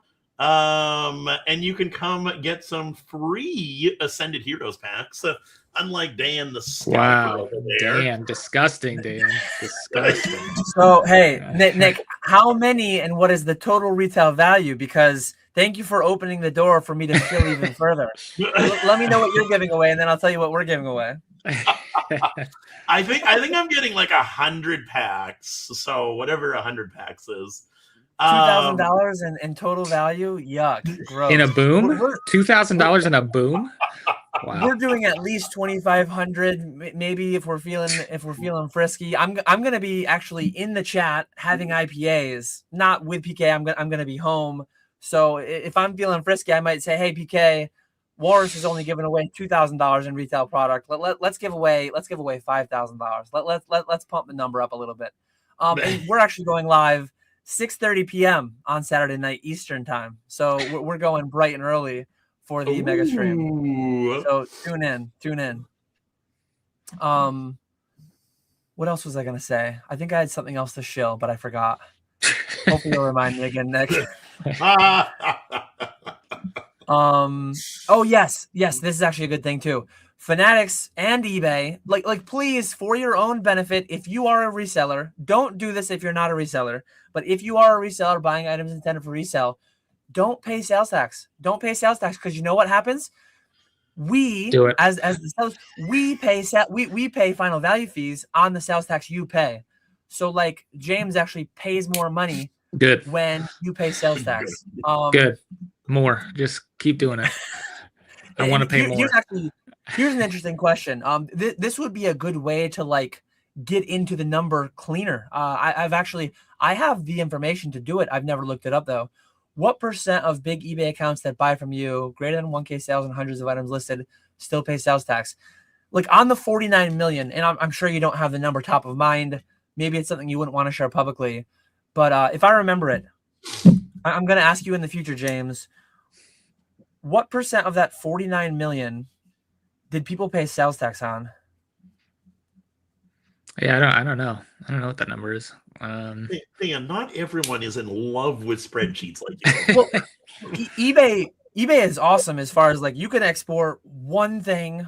It's 100,000 plus rows, right? You could export one sheet, and like literally, it's one column. Sales tax, like one column. You could just highlight the whole column. Did they pay $4 million in sales tax? You're gonna have your Oregon. You're gonna have your New Hampshire. You're gonna have Delaware, states that don't pay it anyways. So you won't get full insight into those, but like, I mean, you could filter for New York as being the final address, and we sold 10 million to New York, and we only collected 500,000 in sales tax. The rate in New York is actually 9%. So like you could calculate pretty quickly with a master spreadsheet on your sales, like what percent of your buyers are paying that. So it's a good way to figure out the answer to the question that UAP asked us that I didn't really think about.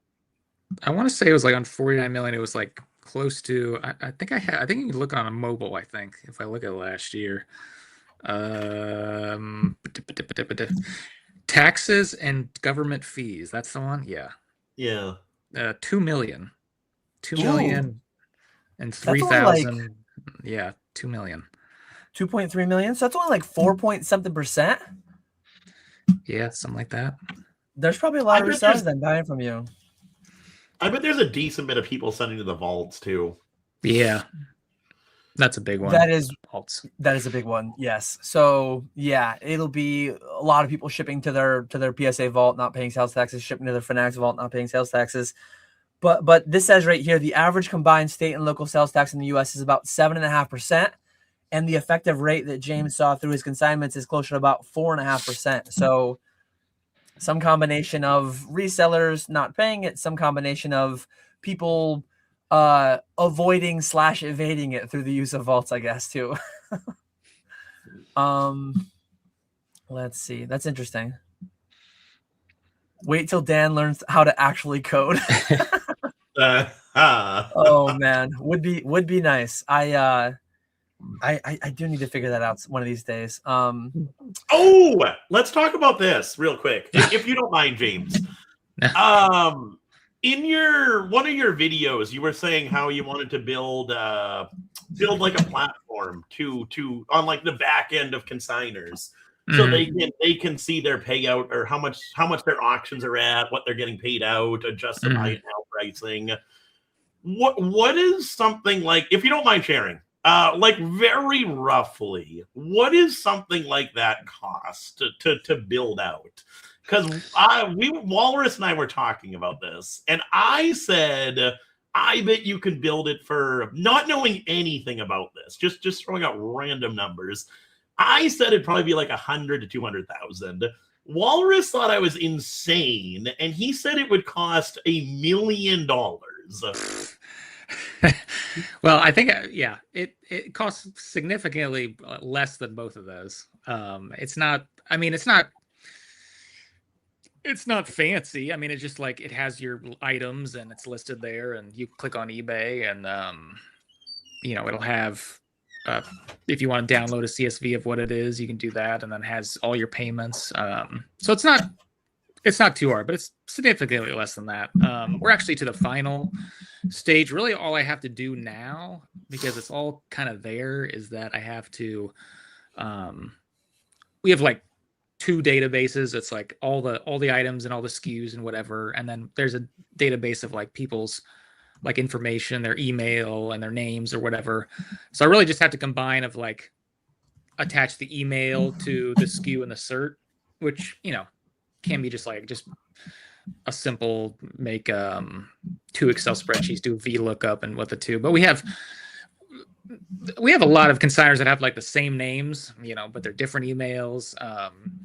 And plus this spreadsheet, some people have really weird, not weird, but like difficult names that I might, switch an I with an E and then the actual one. So I just have to clean that up and make sure everybody has the right email attached. So I'm pretty close to like picking and choosing a few people who have already reached out and just like sending them the email so that they can log in and see all their stuff, and just kind of like try to break it. Is kind of is what the we're talking about with the the development team.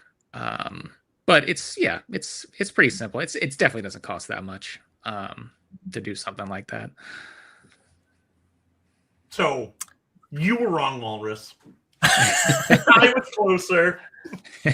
I mean, if you had a really, I mean, if you had something like, that had, you can go in there, have, bid on stuff, you're creating a whole marketplace, like Fanatics or eBay. I mean, you're talking, you're talking, millions of dollars, but yeah, this is not that. It's just kind of like a mini eBay that you can see all your items and, you don't have to like, it's like, okay, I submitted a Bubble Mew, but there's like 12 of them, it's like, I think I remember the SERP. I don't, it's like, so that's kind of the problem we want to help people out with, just more transparency. Yeah, no, I do think that'll be huge for you. That's going to be absolutely massive. I heard Snipe was built for $5,000 and a firm handshake. Oh man. I don't have anything. Definitely a no rush for that. Yeah, versus Snipe. Yeah. I utilize Google Sheets, and the way that I do it, I have like a master sheet that has all of the stuff that I dump into it from Fanatics, and then it feeds into like the consignor sheets, which are just an import range from their specific tab. It's all just, the permissions are all handled by, I share it. It's not a public thing that anyone can go to the URL. I think some of that's out there. I think some people do that, and anyone can access the spreadsheets, and that's all kind of scary. But so people have to be logged in with their Google account to view their sheets. But it's significantly more work for me, and then it's more clunky for the consigner. I need to follow up on some conversations that I started. I might do something along the same lines. I didn't actually realize until recently, not affiliated, just a happy customer, but DC Sports has like an app as well. I don't know if you're going to go that far, James. Are you going to go? That probably adds a fair bit. No, to it. I mean, you can just log onto it on your phone. It's mobile, but like, it's not like an actual app. You just like go into the website. Yeah. So, DC has like an app, and you request a payout, and then there's a certain threshold. I'm not affiliated with them, but I have spoken with them directly. I spoke with somebody higher up there, and there's a certain threshold. I think it's sub $5,000. If you request it, it just instant transfer ACH into your bank account. I use Chase. Maybe they use Chase as well. So it's just boom. Like I did it, and 10 seconds later, it was in my account. If it's over a certain number, someone has to manually approve it, but it's within minutes, within an hour. It's super clean. I mean, technically they're a competitor of both of ours to some extent, but I've always been, to my own detriment, probably, happy to shout out other businesses that are doing big things, doing good things. So yeah, and especially in the wake of the Snipe debacle, I will more loudly and more proudly shout out DC, who hopefully will never make me regret it. Bless the hobby.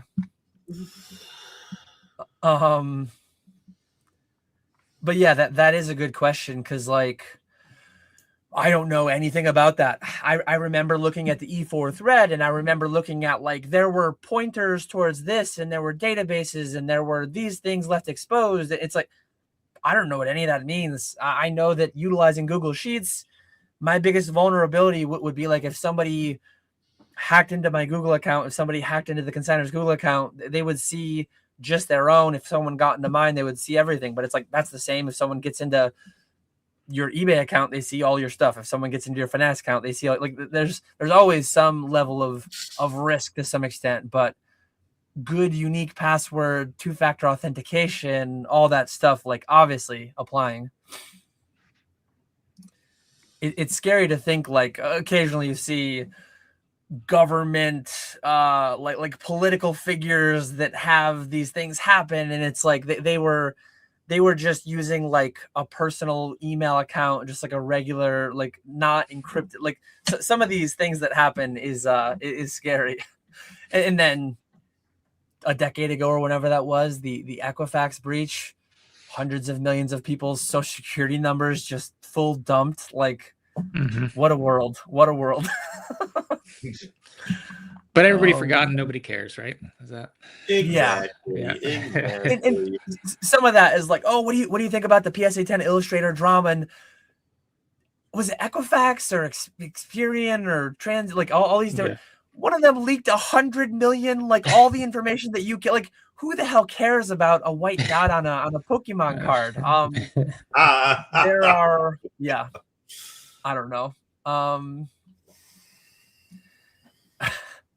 Hey guys, are Tony Hawk and Rodney Mullen magazines good investments? Please don't be cruel in your response. Tony Hawk only did a 900. I think there's people doing 1080s out there now, or like 1260s or 1420s. No, I don't even know what it would be, but 1440s, right? So I'm not bullish. I'm not bullish. He's got all the information. He could just do anything in Pokemon, and he's tripping over himself doing that. Disgusting. It's truly.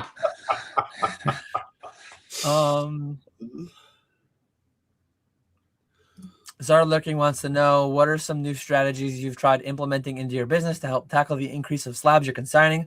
Obviously, one was hiring. You mentioned you have a few employees. Is there any automation or anything you can kind of share? One thing that I'll add to this question, there's a lot of different like auto listers. Are you utilizing it? Like, are you doing manual scans yourself for every single card?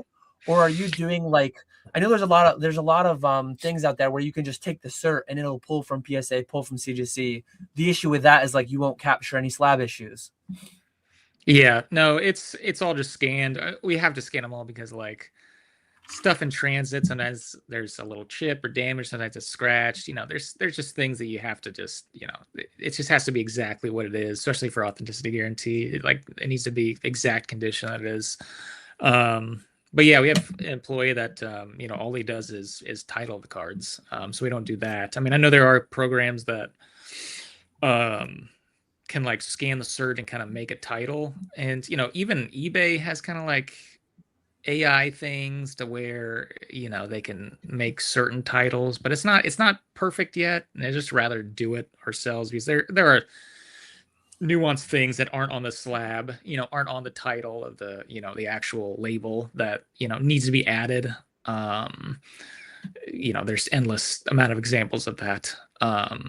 So we do that manually. We've definitely gotten better at shipping, and just because that was taking the longest, and just how to optimize that with the pick lists and the bulk printing, and just being the way it's all out there to ship. We just recently, actually, it's crazy it took that long for me to realize, but we saw there was you were talking about DC Sports. They have some like video that like showed their behind the scenes, what they do there. And so that was a great video, because I always wanted to see kind of like what a large operation, and they do like, I don't know, 90 million, I think, last year, but like their volume is way, way bigger. Like I think it was like 2 million, 3 million, something like that items in a year. I mean, it's just way, way, way, way bigger. So, and it was pretty similar, the way they picked, the way they, not titling, but I can tell the way we scan a little bit differently, but it was pretty similar. And then I got to the shipping part of it, and I was like, okay, they're doing that, they're printing, okay, that makes sense. And then they didn't use bubble wrap, which I was like, they don't use bubble wrap, that's interesting. And then I was thinking, wait a minute, because we get stuff sent from different places too, like big places like Old Fanatics, PSA Vault, like all these like big consignment places too, that like we'll just send, because they all send back and forth. People wanted a different service or try us out. Nobody uses bubble wrap, like nobody does. And I was like, wait a minute, nobody uses bubble wrap. Why did I not think of this before? So it's like all they do is it's not like cheaper to like have just to put it in one, basically bubble mailer, flip it, and then put it in another.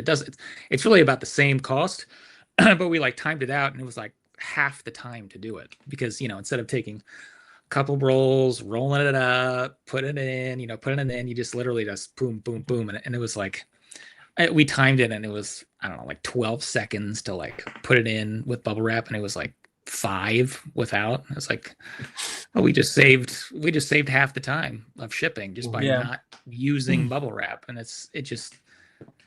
how many years I've been doing that I didn't realize that all these big shippers don't use bubble wrap. I mean, even you get a submission back from PSA and CGC. I mean, they use void filler because they're large, but sometimes they don't if it's smaller. But nobody uses bubble wrap. Nobody uses it. It takes a lot of space. It's expensive. It's so it's just these little things that I think you realize over the years. So it's like, wait, what's other kind of big places doing, and just making it a little bit faster. Yeah, when you're iterating 2,000 times a week on the same thing, like saving seconds per that adds up. And doing some quick math, like you have 5 people, assuming an average 40-hour work week. I'm sure that assumption is not perfect, and some people are paying out, some people are listing, some people are scanning, some people are packing. But you're doing 2,000 items a week in 200 labor hours a week, right? So that would work out to Yes. So really, right? one employee, all he does is title. He's remote. He doesn't even he's not even here. So he gets the scans and he makes a title based off a spreadsheet, which has the SKU and whatever, just is available to any list them. But we use Wonder Lister, like a third party that like gets all the scans, all the CSV, and then just uploads them all at once. It's the same. Wonder Lister also does DC Sports. That's actually how we saw them. It's like, what's this at the bottom? But yeah, so all he does is titles, and then Lauren just does the payouts. I mean, it's a full time to do that. Yeah. And then I don't scan, I don't ship, I don't list. So all I do is I do like intake. The stuff comes in, and I'll like review the stuff. So it's just a lot of reviewing, but actually like scanning the cards, picking the cards, shipping the cards. Like that's just 2 people. That's doing that. So there's some insight into a large scale operation and some of their numbers. So there's that. There's that.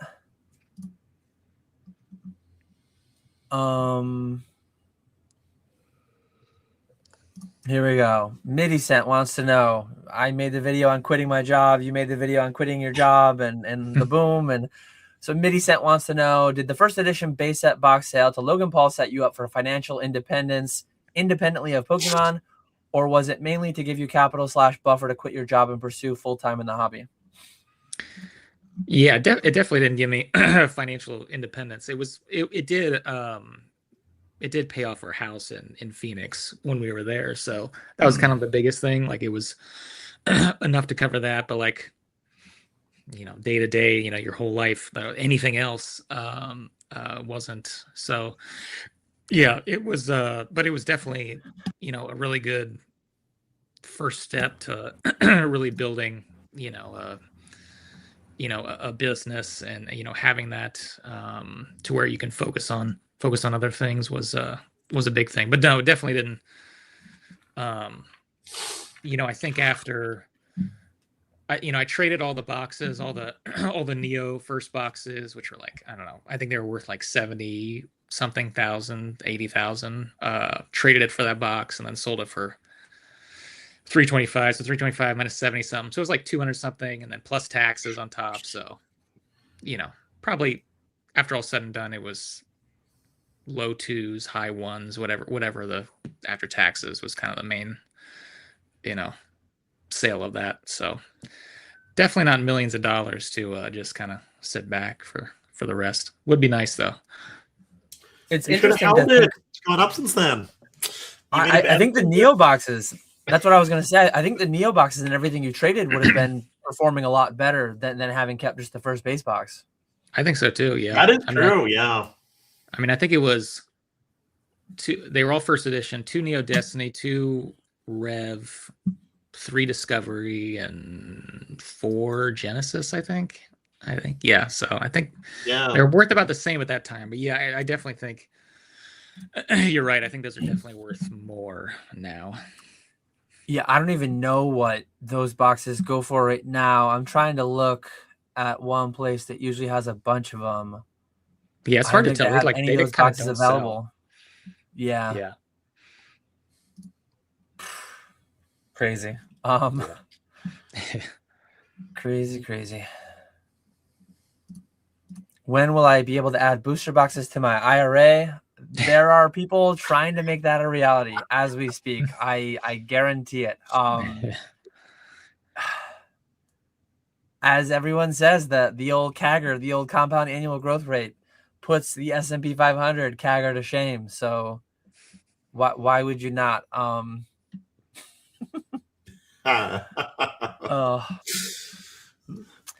This one for me is an easy yes. PokeRev's existence has grown the hobby to some extent. Deep Pocket Monster's existence has grown the hobby to some extent.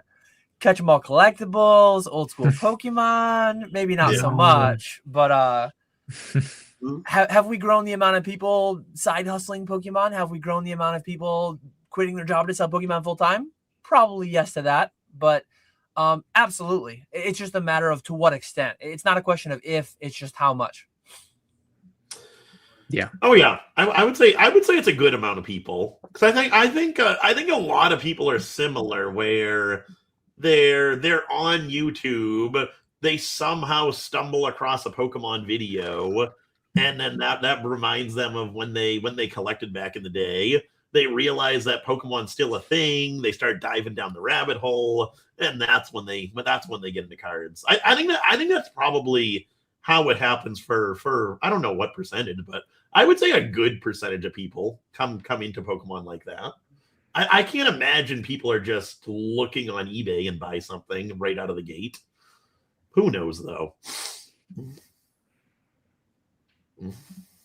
Yeah, and back in '99, obviously TikTok and Instagram and YouTube, they didn't exist. And Pokemon still boomed. Pokemon boomed then, and it was just Ken Golden on Home Shopping Network, and it was your school banning Pokemon, and it was different local TV stations, and 60 Minutes probably did a bunch of episodes on it or whatever.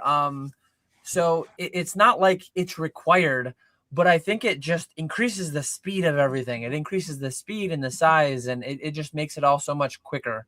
Everything about today's life is just significantly faster and more just boomy in general.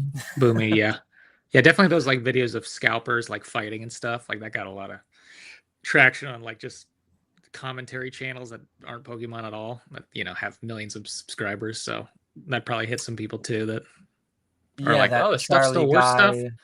Yeah. And the thing is, like, he makes a video, and some amount of people who wouldn't have otherwise ever looked into it, oh, like, what's up with this Pokemon thing, and they go and they look at it, and next time they're at Target or Walmart or Costco, oh, hey, there's a box. So it's like they were introduced to it because of some Twitch thing, some YouTube, whatever. And then, like, not all of them, some amount of them turn into a bot, or some amount of them turn into a scalper while the opportunity is there. Some amount of them continue to engage with it. It's all just a funnel, and it's all percentages, and yeah. UAP wants to know the most famous person who bought from you. Yeah, I would guess that'd be Logan Paul. I would guess, or some of these shadow middleman accounts that buy off eBay. Who knows where those cards are going? But when Taylor Swift decides to buy Pokemon cards, she's probably not shipping it to Taylor Swift, whatever her mansion's address is. It's probably going to I mean, maybe she's just buying it on her husband's account, or her upcoming husband's account. Maybe Kelsey's just out here buying them. Yeah. I saw something on Gold, like the other Kelsey, whatever his name is, the other one, Jason. Was like, like they're like selling like a Declaration of Independence or something ridiculous on there. Yeah. Super vintage. Yeah. Yuck. Super vintage. Gross. I had Chum Lee buy something from me at CollectCon. That was I fangirled over that one.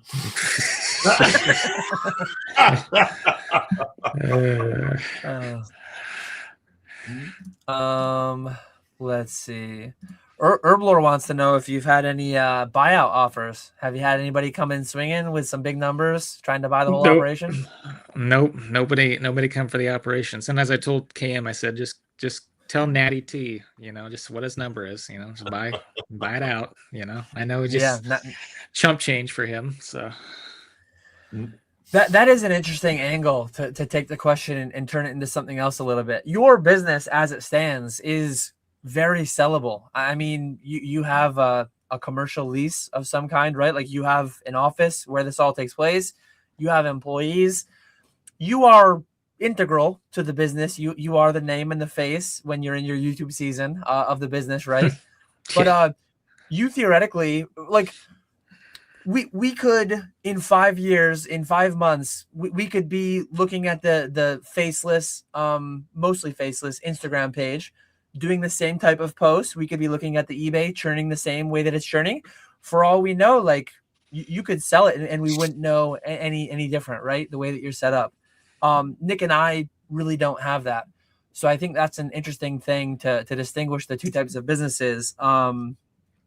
I don't know. Is that something like you got a lot of streamers? You could theoretically get away with that. I think too. I have more to do though. I have more to do between now and then. I think you're there. Like maybe Ken's watching right now. Cam's got it on.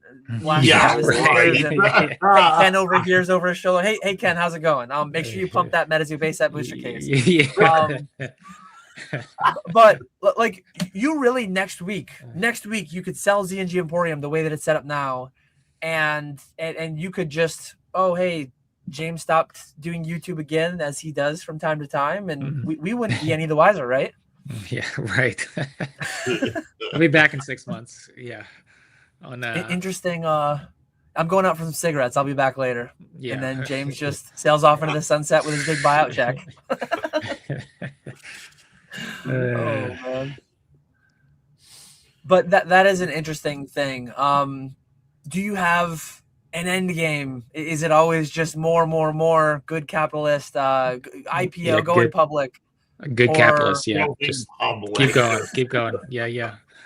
Build. No, I don't think I have a goal in mind. It's just kind of just keep doing it while we're, while we can, because especially now, like, my dad, it's not well, he still kind of does some work, but he was an artist, so he did a lot of sculpture and a lot of that kind of stuff. So he was self-employed.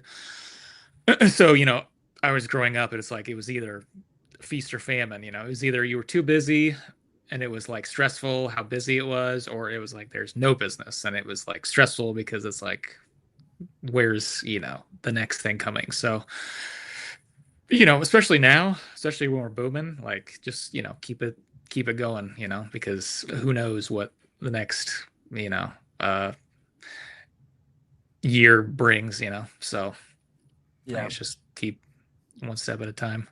I sound like a football player, one play at a time, Yeah. One thing that I've brought up that applies to me, and I'm sure to some extent it would apply to you too, but like kids, and for the next 12 years ish, my kids are in school. So like I'm fairly and my wife, I've told her she could take on a bigger role here. She could quit her teaching job any day she wants to. It's there, but I think she likes teaching at the school that my kids go to. So for the next 12 years, it's like I never want to do nothing. I'm here. I enjoy this stuff. I'm good at it. We're booming. I'm making good money. So it's like, why would I stop anytime too soon? I can't envision any scenario in which I would be done within the next 12 years. Who knows? Maybe 12 years from now, the kids want to take over the keys and they want to take it. Like maybe I fully am done with it all in 12 years because the kids inherited and I just help minimally oversee all that. But it's hard to forecast out so far because I've only been here. Well, I've been here for 12 years in Pokemon, 5 years full time, going on soon. But yeah, to forecast, like I wasn't an engineer for 12 years. I was only that for 10 years. So to try to forecast the next 12 is crazy. And to think what it's been over the last 12 and what it could be over the next 12, it's a lot. It's a lot to think about. Oh yeah. Oh yeah. Yeah. This is just too much change. Too much. It's so crazy. I mean, if you would have said like the average sales price for a month would be $650, like two and a half 2 years ago or something, I'd say like there's literally no chance. There's so. Can we add a zero to that? Can we be doing 5,000-6,000 ASP in 5 or 10 or 20 years? I don't know. I don't know. I mean, I'm not going to say no to Pokemon anymore. Yeah, never say never. exactly. Yeah. Certainly, we can add a comma. I mean, certainly we can get to 1,000. That's not even a 2x. I mean, that might be by the end of 2026. We might be there. So I mean, if the newest set is $20 a pack, I mean, when I first got into YouTube back in, what was it, 2019, and was doing like the selling unweighed packs, vintage packs. I mean, I'm pretty sure like I was selling first edition Rocket, Jungle, and Fossil for like $50. So that means Unlimited was probably in the 20s. I mean, an Unlimited pack was almost certainly in the 20s. So you're looking at just like 5-6 years ago was a pack, or was as much as Ascended Heroes. It's insane.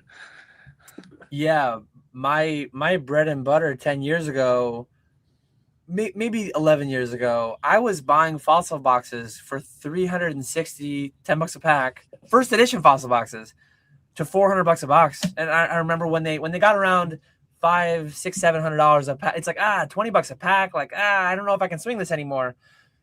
Meanwhile, guys like PokeRev were buying them, grading. I was grading only the hollows and selling the light packs as light packs.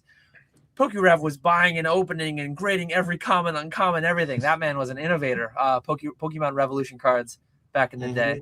I was buying base set boxes. I was buying base set boxes in Unlimited English in 2014, 2015. $700 for a box, and that was under that $20 a pack that Ascended will be tomorrow on stream. So I remember trading pins.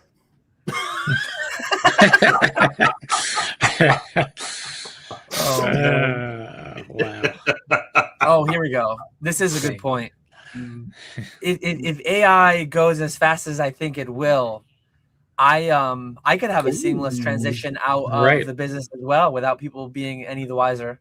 Yep. So that is even as the voice, right? Even as the voice, you can do. Yeah, voice only is already there. Like voice only, it's kind of scary.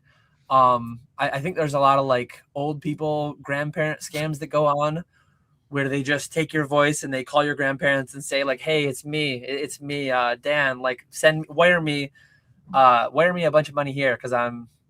That stuff's kind of scary.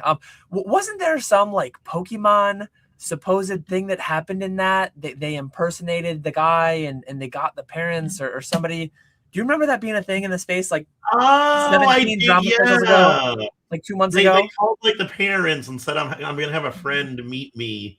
Meet at the house. Can you grab something and give it to them? And they just like supposedly cleaned out the entire house. I don't know. I remember hearing about that. I never followed up on it. I don't know if it was real or not, but it sounded far-fetched. But like the technology is there, and oh man, every time you get one of those scam emails, those phishing emails, those calls, or if you used to play RuneScape back in the day, like trimming armor, whatever it would be, these scams exist because people fall for them. It's a sad state of reality, but like these things wouldn't go on if they didn't work to some extent. And I've heard some anecdotes from my parents, some of their friends, like falling for legitimate Ponzi schemes years ago, falling for one of the phone call scam things, take out a bunch of money, take it to a what are those places Western that you go Union? To? Western Union. Like anecdotally, I know people who have like fallen into those things in real life, and it's so scary. yeah. Sad, but oh man.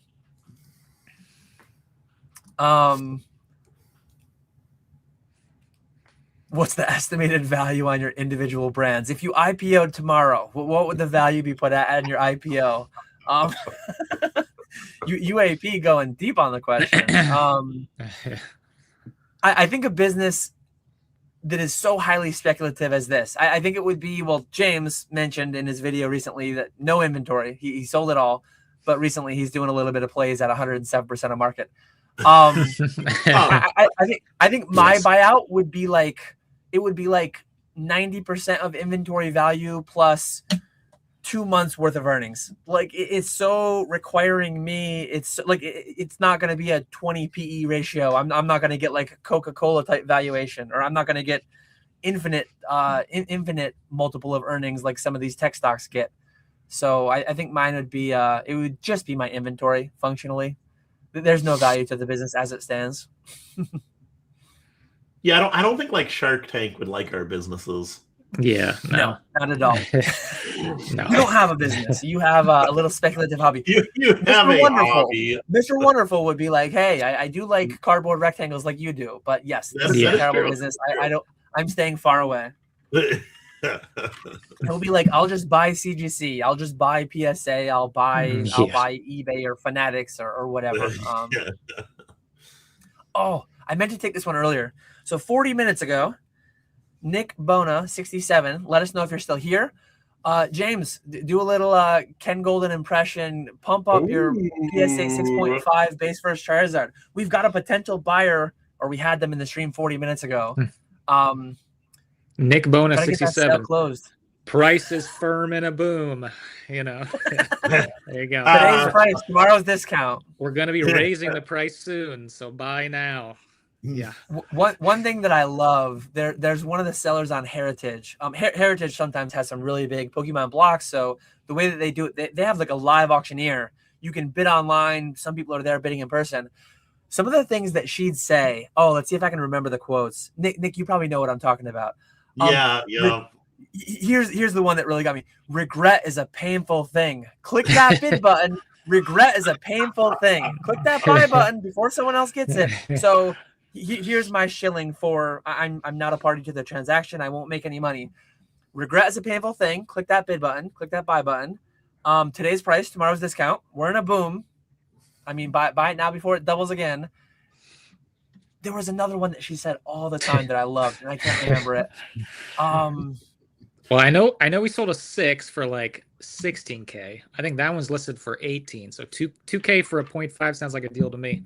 And I think 7 sold for like 22. So it sounds like a deal to me. That's what I don't know the numbers off the top of my head, but I know PSA 6.5 is lower pop than 6 or 7. Yeah, and exactly. I was also going to say 6, 7. I feel like that's a play. 6, 7 is a huge meme.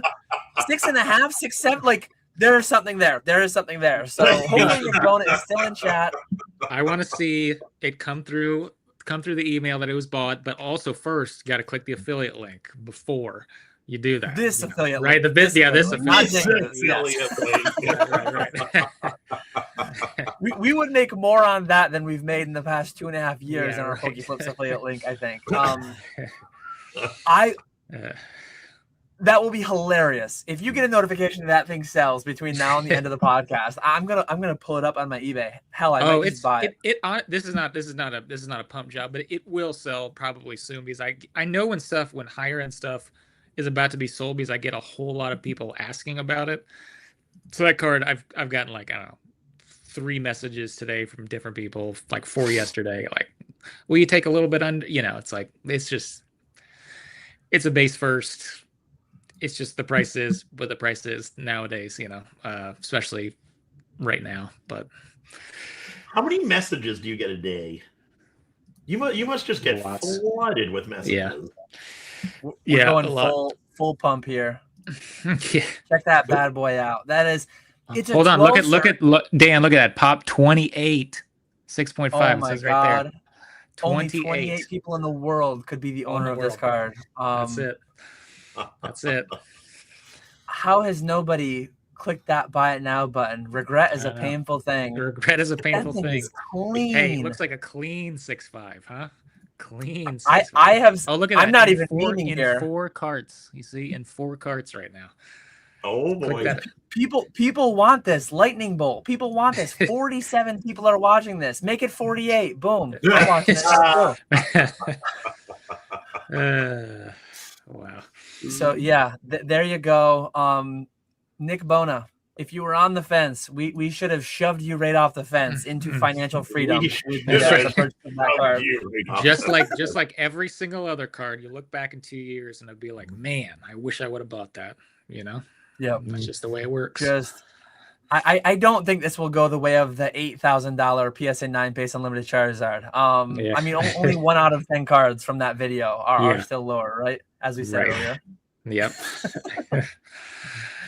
By some metrics, there is a 90% chance. By other metrics, there's a 100% chance this will go up, depending on who you talk to, depending on who you ask. So I think that's I think that's a thorough pump job on the whoever your consigner is. I mean, the amount of value they got in a boom to get that kind of curated advertising. So much. There hasn't been a pump like that since CD Promo Charizard back in 1999 on Home Shopping Network. How much is that card now? I don't think we sold one in a while. Must be thousands. Yeah, it's gotta be up a lot. Yeah. I actually haven't owned personally. I haven't owned a first base Charizard in it's probably been over a year now. I have a couple shadowless ones. One that's PC that I pulled in Vegas that I don't plan to ever sell. And then another couple collection buys recently. But I feel weird not owning a base first Charizard. It is like the pinnacle of the hobby, right? How could you not own one? Looks like CD promo Zards are like 2,500 right now. Jeez. 2,900. Well, see, Ken was right. Back in Home Shopping Network, you should have bought that. You know, it's gone. I know it went up. You know, even at this hugely inflated value, they sold it back then. You made money. Where'd it go? Somewhere I have the original shipping box of a Japanese base set box that I bought from Cam that was bought by the original buyer on Home Shopping Network. So nice. Yeah, I mean, that person made a lot of money. How many times have you heard somebody say, I regret buying something in Pokemon? Not very frequently. No. You might never hear it again.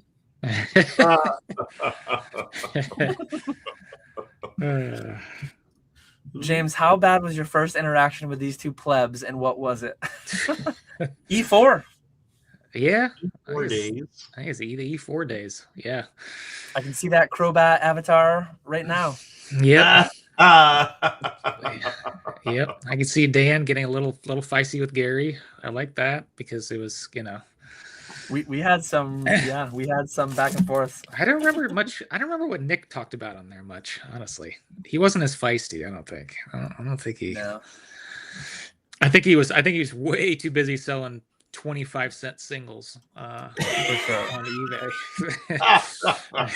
And literally everybody was like, "You are a moron. Do not do that." But Nick had. Look at me now. Yeah, look at him now. 99-cent singles. Where's the post count? Nick had. Why doesn't it even say how? Oh, 878 posts. Yeah. Me? That's a lot. That's a lot, actually. Let me see I don't what you remember had, posting James. that much. It was across several years though. Like it's not that crazy, is it? James, you had 1.3K posts created. And then I think Dan was definitely the most. Oh, I know I was over 5,000. Yeah. Well, we just sold that Charizard. No way. Did Nick buy it? Yeah. Nick, did you buy it? Is he in chat?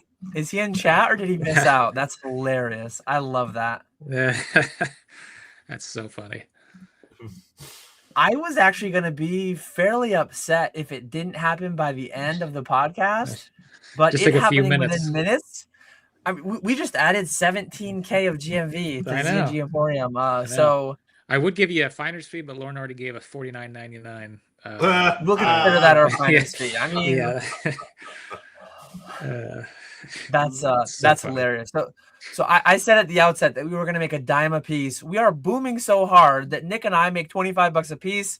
James makes whatever he makes on a $17,000 buy it now sale. So plus a shiny Magikarp for 18.5. I mean, we're looking at 40,000 in sales just sitting here, you know? What are That's we not too bad.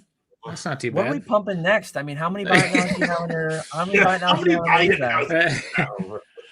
Nick, if we got that affiliate sale, that money goes to you. I only get the $50 super chat. Yeah. Dan's gonna be like, nobody clicked it, Nick. Sorry. Nobody clicked it. Oh man, that is hilarious. 5,377 items. Let's see how many are buy it now. We love moving numbers. In a boom, we love moving numbers. We love numbers going up. We love numbers going down. I see 3,600 results in the buy it now on ZNG Emporium.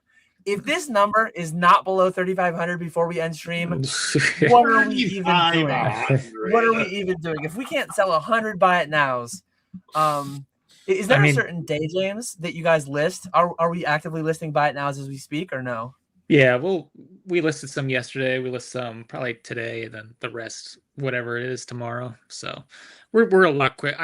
We only advertise that we get it like the prior Sunday, gets it up this Sunday. We've done a lot faster. I just don't want to like overpromise, then we get slammed, and then people are like, "Well, I haven't listed it," but like we listed stuff that came in yesterday, today. So the fixed price are going pretty quick. And I know you mentioned in one of your videos, but the amount of times that people send a buy it now consignment and then like you have 3 emails in your inbox because the day after they ship it, raise it by $1,000, raise it by $1,000. Like, what's the most price adjustment request you've gotten before having it originally listed? I'm sure there has to be times where you've gotten 3 price adjustment requests before it was even listed, right? Like, it's got to be. I mean, we've been getting it like this past month. I mean, it's just kind of crazy. Some of them are The legend is here. The legend is here. Hey, we on those high end stuff that's like over a few $1,000s. We ship UPS next day air, and it costs us $25. So I'm actually losing $15 on that $9.99. Which link do I click? I didn't see this in chat earlier. Nick, we might have actually gotten that. Yeah, might have gotten it. Oh nice. Man, that's awesome. But yeah, what was I saying? I forget what I was saying. Anyway, who cares? Moving on. We're booming. Yeah. Yeah. And I don't know. This is one thing that's always like, and frankly, I don't really actually feel a void not owning a base for Charizard, but price will go up. I think short term, and I'm speculating on this. I have 6 figures of slabs that I bought a month ago with the sole purpose of transporting them weeks to months in the future and then just liquidating them because I'm making a short term gamble basically. But I think it's inevitable too, like last time. So context last boom. I actually turned down Kenley. What's his Instagram? Network. Pokemon Network, yes. Yeah. Last boom, I had a PSA 9 base first Charizard. I turned down $50K cash from Kenley, and I diamond handed. I told myself I was going to sell if it went to 100. It went to 60, 70, somewhere in there, never got to 100. 50K was like public numbers. It was about the peak. I think it might have had a couple in the high 50s. I definitely heard of a couple private around 60, but I said no. I later sold that Charizard a couple years later for like 25 or 30 grand. They got all the way down to like 20. So I don't know when, but I don't know how many more times they'll double between now and then, but I'm pretty confident at some point there will be a 30% drop even in the good stuff like the Charizards. Is that 6.5 Charizard going to go to 50 grand and then only drop 20% to 40 grand? That could be the case. I have no clue. But like, I think they will calm cool to some extent. But right now it's like, if you think you got to have one, it's a hard determination to make. Should you buy it today? Should you gamble on how much it's going to go up, how much it's going to go down? And that stuff's just too rich for my blood, generally speaking.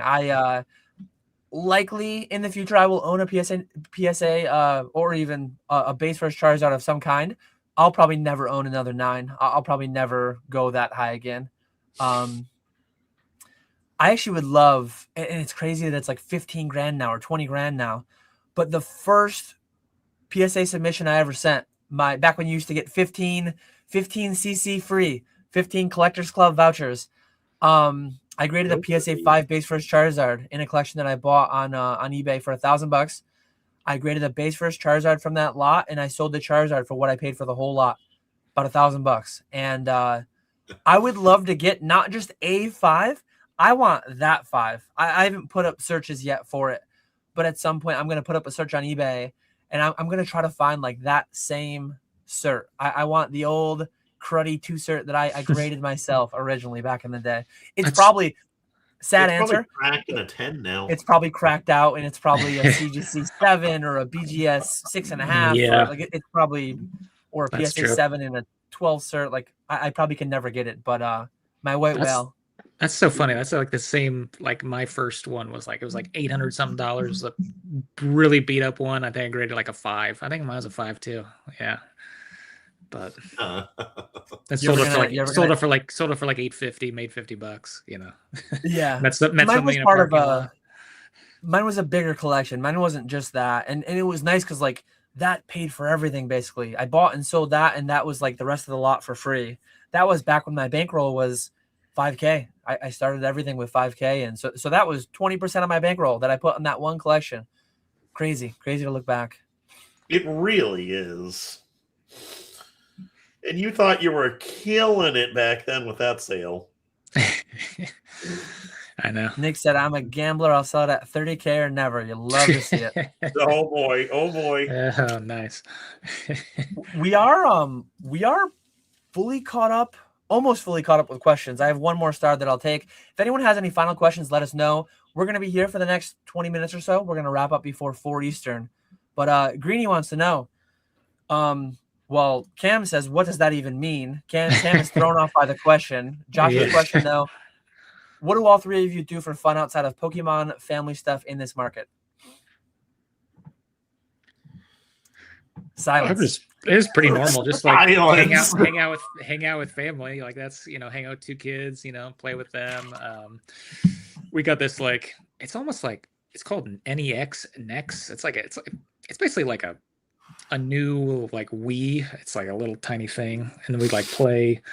Like there's like squash on there, and there's like Candyland things. But they're at the age, they're at 5 and 2, to where like they just want to like wrestle, and like we had this like little setup, like these little like foam things where you just like jump on it, and they just want to just do that a lot. So a lot of that. They're into, our 2-year-old's into Magnetiles big time. Magnetiles are, well, I'm not saying, I almost said it. I almost said they're expensive. I almost said they're expensive. I almost said that. But then I caught myself, like a good Pokemon buyer and seller. They're not expensive, because I deal in Pokemon. But yeah, like building stuff. So yeah, it's mainly just family time. That's mainly the big thing to do. Yeah, I don't do much. I am slowly getting through Stranger Things. I did take last week off, which was nice. My mom in a boom. I know. That's an expensive. Yeah. Wow. I told myself I was gonna. One of my other New Year's resolutions, which has not worked so far, was take a day off every week. That has not been a thing. I love that your New Year's resolution is take a single day off a week. In this market, your New Year's resolution is like, don't take a day off all year. That's a proper resolution for a bachelor and a boom. We're talking about a bachelor and a boom. No wife, no kids. Like you grind set mindset. Come on, what are we doing? Wow, that's crazy. And he said outside of Pokemon and family stuff, we go to the zoo. We go to, not in the winter, but we dance and Cub Scouts and soccer, all that sports. I wife and I, we like board games. We don't play a whole lot lately. We did just play our first game of MetaZoo, new MetaZoo TCG. That was fun. We're gonna do more of that in the future. But yeah, I'm sure. No, I'll give you. So this is part owner of MetaZoo. No involvement in creating the game.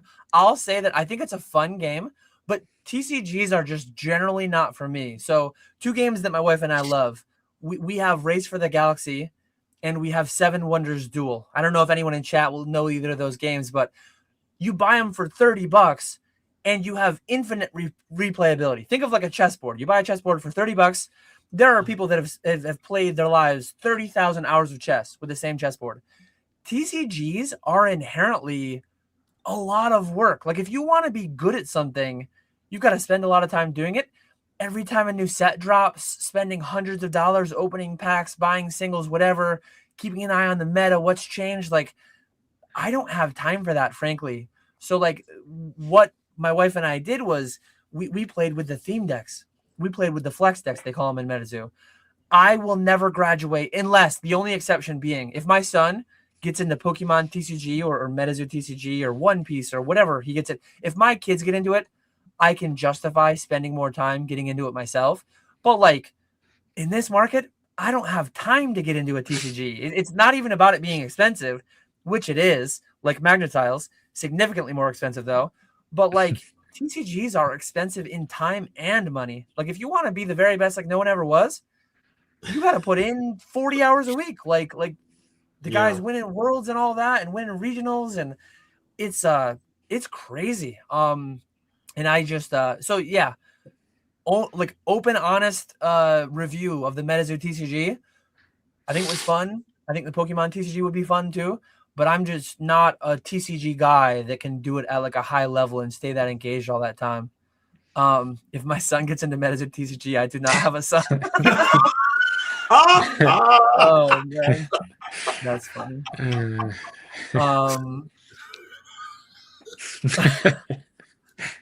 This is actually an interesting one from Mr. Salty Pickle. I actually completely forgot about that. Extended bidding was going to be a thing. They were going to be, yeah, they were going to be rolling that out. Have they ever done that, or what happened with that? No, I don't think so.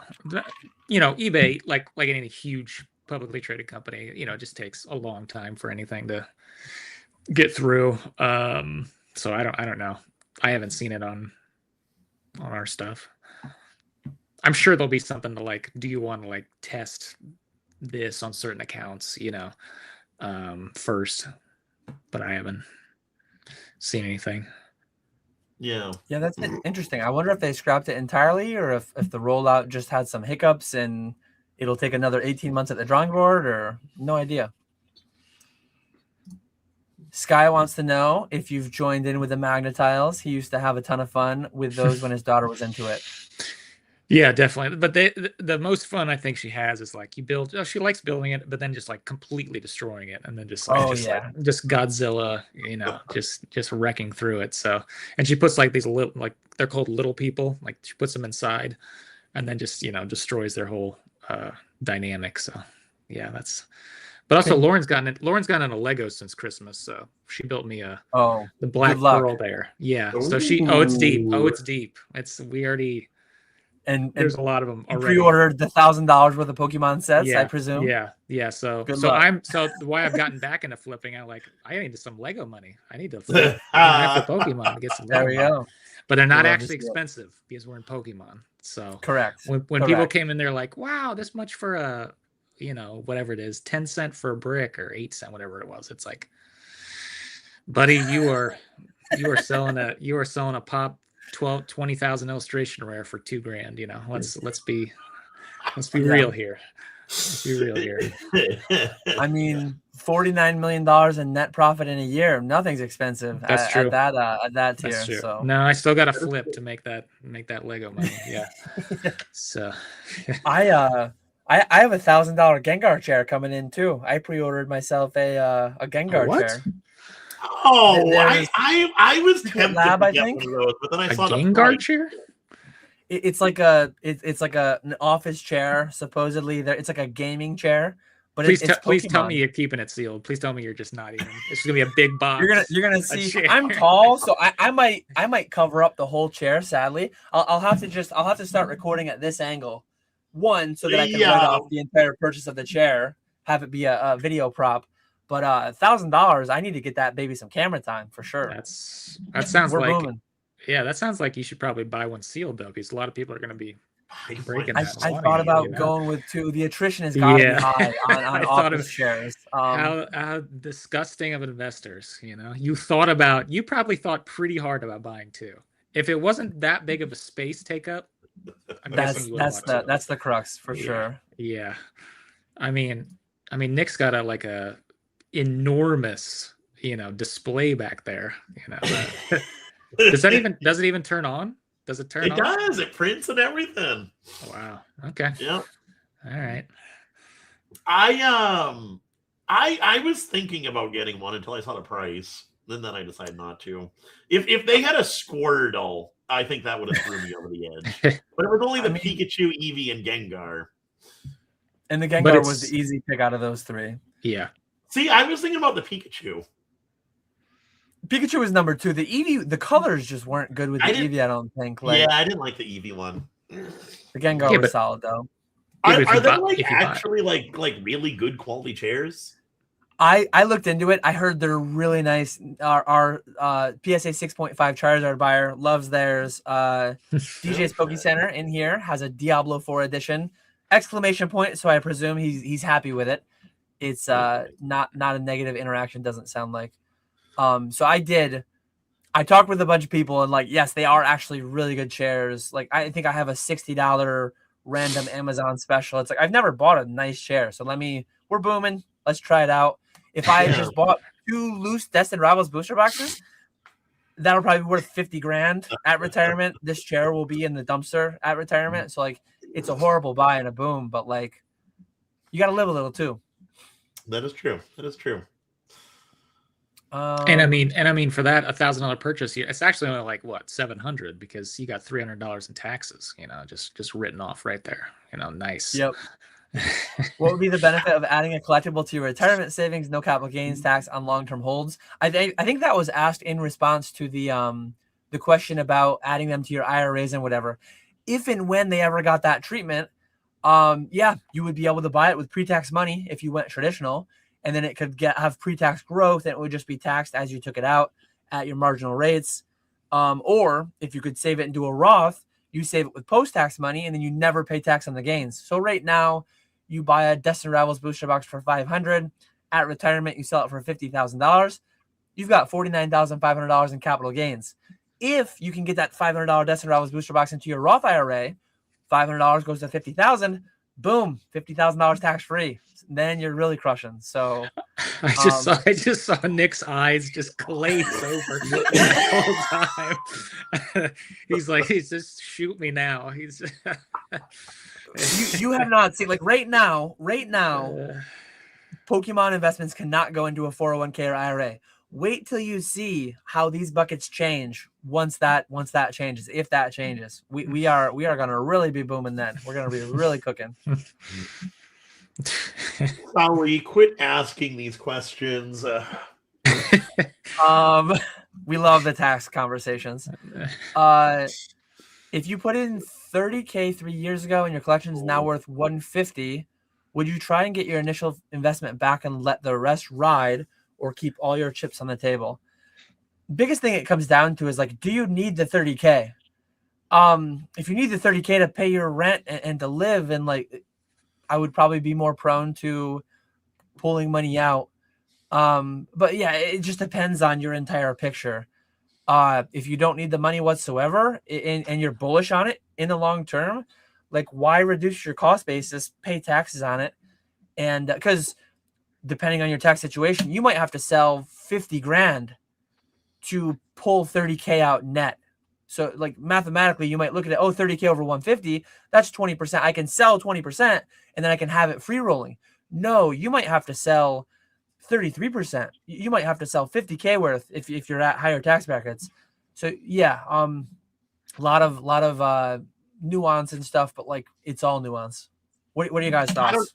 I've done this the past couple of years, but I keep going back and forth. Should I sell now, or should I keep holding? Like my pack collection and the theme decks and the Ninetales, those are worth a good chunk. And I have them. I have the Ninetales up above. You guys can't see them, so I do look at those. But my booster packs and theme decks, those are back in Massachusetts in a safe.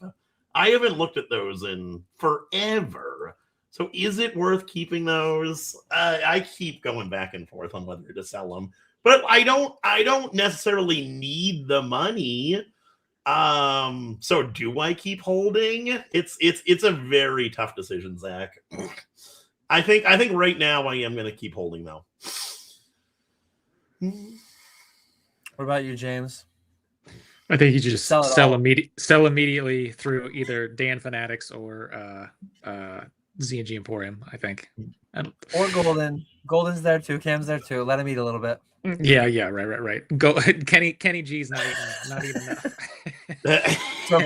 So tomorrow, 50K goes out to KetchumAllCollectibles, 50K goes out to Z&G Emporium, and 50K goes out to Golden. And then now you've got 150K to just really go to town with. We're booming. Buy, sell. Flipping beats investing every time if you're a real grinder, right? Mm-hmm, right. Be like Nick. Don't take a single day off. Yeah. In this market, if your New Year's resolution was not to take 0 days off in 2026, I don't know what you're doing. You don't realize the extent to which we're booming. That is true. If you don't have kids or a significant other, like, and you're not grinding 24/7, like, I don't know. 2,080 hours is like what they deem a full-time job. When you're self-employed, there's no legal maximum. I mean, 24 hours in a day. If you're not working a 7,000-hour work year, right? What are you even doing? Right. It's funny because like everything is some percent meme, some percent serious. This is only 2% meme and 98% serious. If I were 22, no wife, no kids in this market, I would have quit my job yesterday. I would skip college. I would be in this. I would be, oh man, 24/7. Like you couldn't imagine. Yep. You can sleep when you're dead. There you go. No, I need my beauty still. I still need my solid sleep. Cam will take a PSA 10 illustration rare just to get something on the board today. Cam, I'll shoot you an email. I'll shoot you an email before the work whistle blows at 4:30 p.m. I think I got a couple torrential tides and secret shadows cases I can send you. Oh god. Oh man. Ask if Ken takes pallets of Metazoo. There we go. I'll just drop ship it right from eBay. Those $1,000 pallets they were auctioning. Yeah. Drop ship it right to Golden. He'll have the little red warning symbol. Be like, guys, big news. Oh man. That's funny. I think we're fully caught up, and I think we're about at that point. Nice. So yeah, definitely check all of James' links below. He did 49 million last year. It is a shame that he was monkey brain, likes 50 million. 52 would have been $1 million a week. Like, we gotta pump that number up, ladies and gents. We gotta get it to a clean 2 million a week for 2026. So consign yesterday. Get it in the mail. Thanks for the $17,950 sale, guys. Did we get below 3,500 buy it nows? I don't think so. They're still 3,600 plus. 100 buy it now sales in an hour. I don't think so. Yeah, we did not come through on that, but we did move. A CGC 10 first edition Lapras sold for 800. It looks like. I hope that was you guys. But I will say, I don't know if I don't know, but that Charizard had no sales tax paid. Oh, so that very nice. You love. Perfect. You love to see that. I don't like to say. I mean, more tax. Let's just keep booming. But yeah, I like to see that. This did sell after the Charizard sold. This sold. So hopefully that was one of you guys. Hopefully that was the affiliate link. Hopefully that was no sales tax. Hopefully that one checked all the boxes. But yeah, we are booming. Thanks, James, for coming on again. I think you're our most frequent guest. I think this is the third time he's been on. Yeah, you were on one time predating this channel. You were on a pre-record back when Vivid Voltage was $200 and we thought that was a boom. And yeah, then you were on with Cam a couple years ago. So every couple years we check in, and I'm looking forward to the next one. You being a $250 million man. I think we can get there. I think we can get there. Okay, I'll 3 or whatever it is X, as long as I need you to 10x the amount of streamers you have. That's just. We'll see. Can you get to 60 straight? Good Lord. We might be capped out. There might not be a 2x left in there, but who knows? No. We are booming, so never say never. Never say never. Yeah. Go find Nick on eBay Live. Go find James on eBay. Not for sealed ever, likely, but for all your TCG slab needs. And then definitely go check out PK's anniversary mega stream Saturday night too. Anything you guys have in closing? Thanks, chat. No, skip walruses. Anything else you guys have in closing, or any other send off? Thanks, chat. Everyone for being here as always. Yeah, thanks, James, for coming on. Always a good time catching up with you. Yeah, it's been good. No, I got nothing else, and yeah, we're booming, and let's keep booming until there's no boom, and then we'll take the day off, right? Then we'll take the days off. That is when we rest. We rest when there's no boom. Yeah. We do not rest with $49 million in sales. Right. That now is not the time. There's a time and a place for everything. Resting, it is not the time. This is not the time nor the place. But yeah, as always, we appreciate you all watching. We will catch you all later.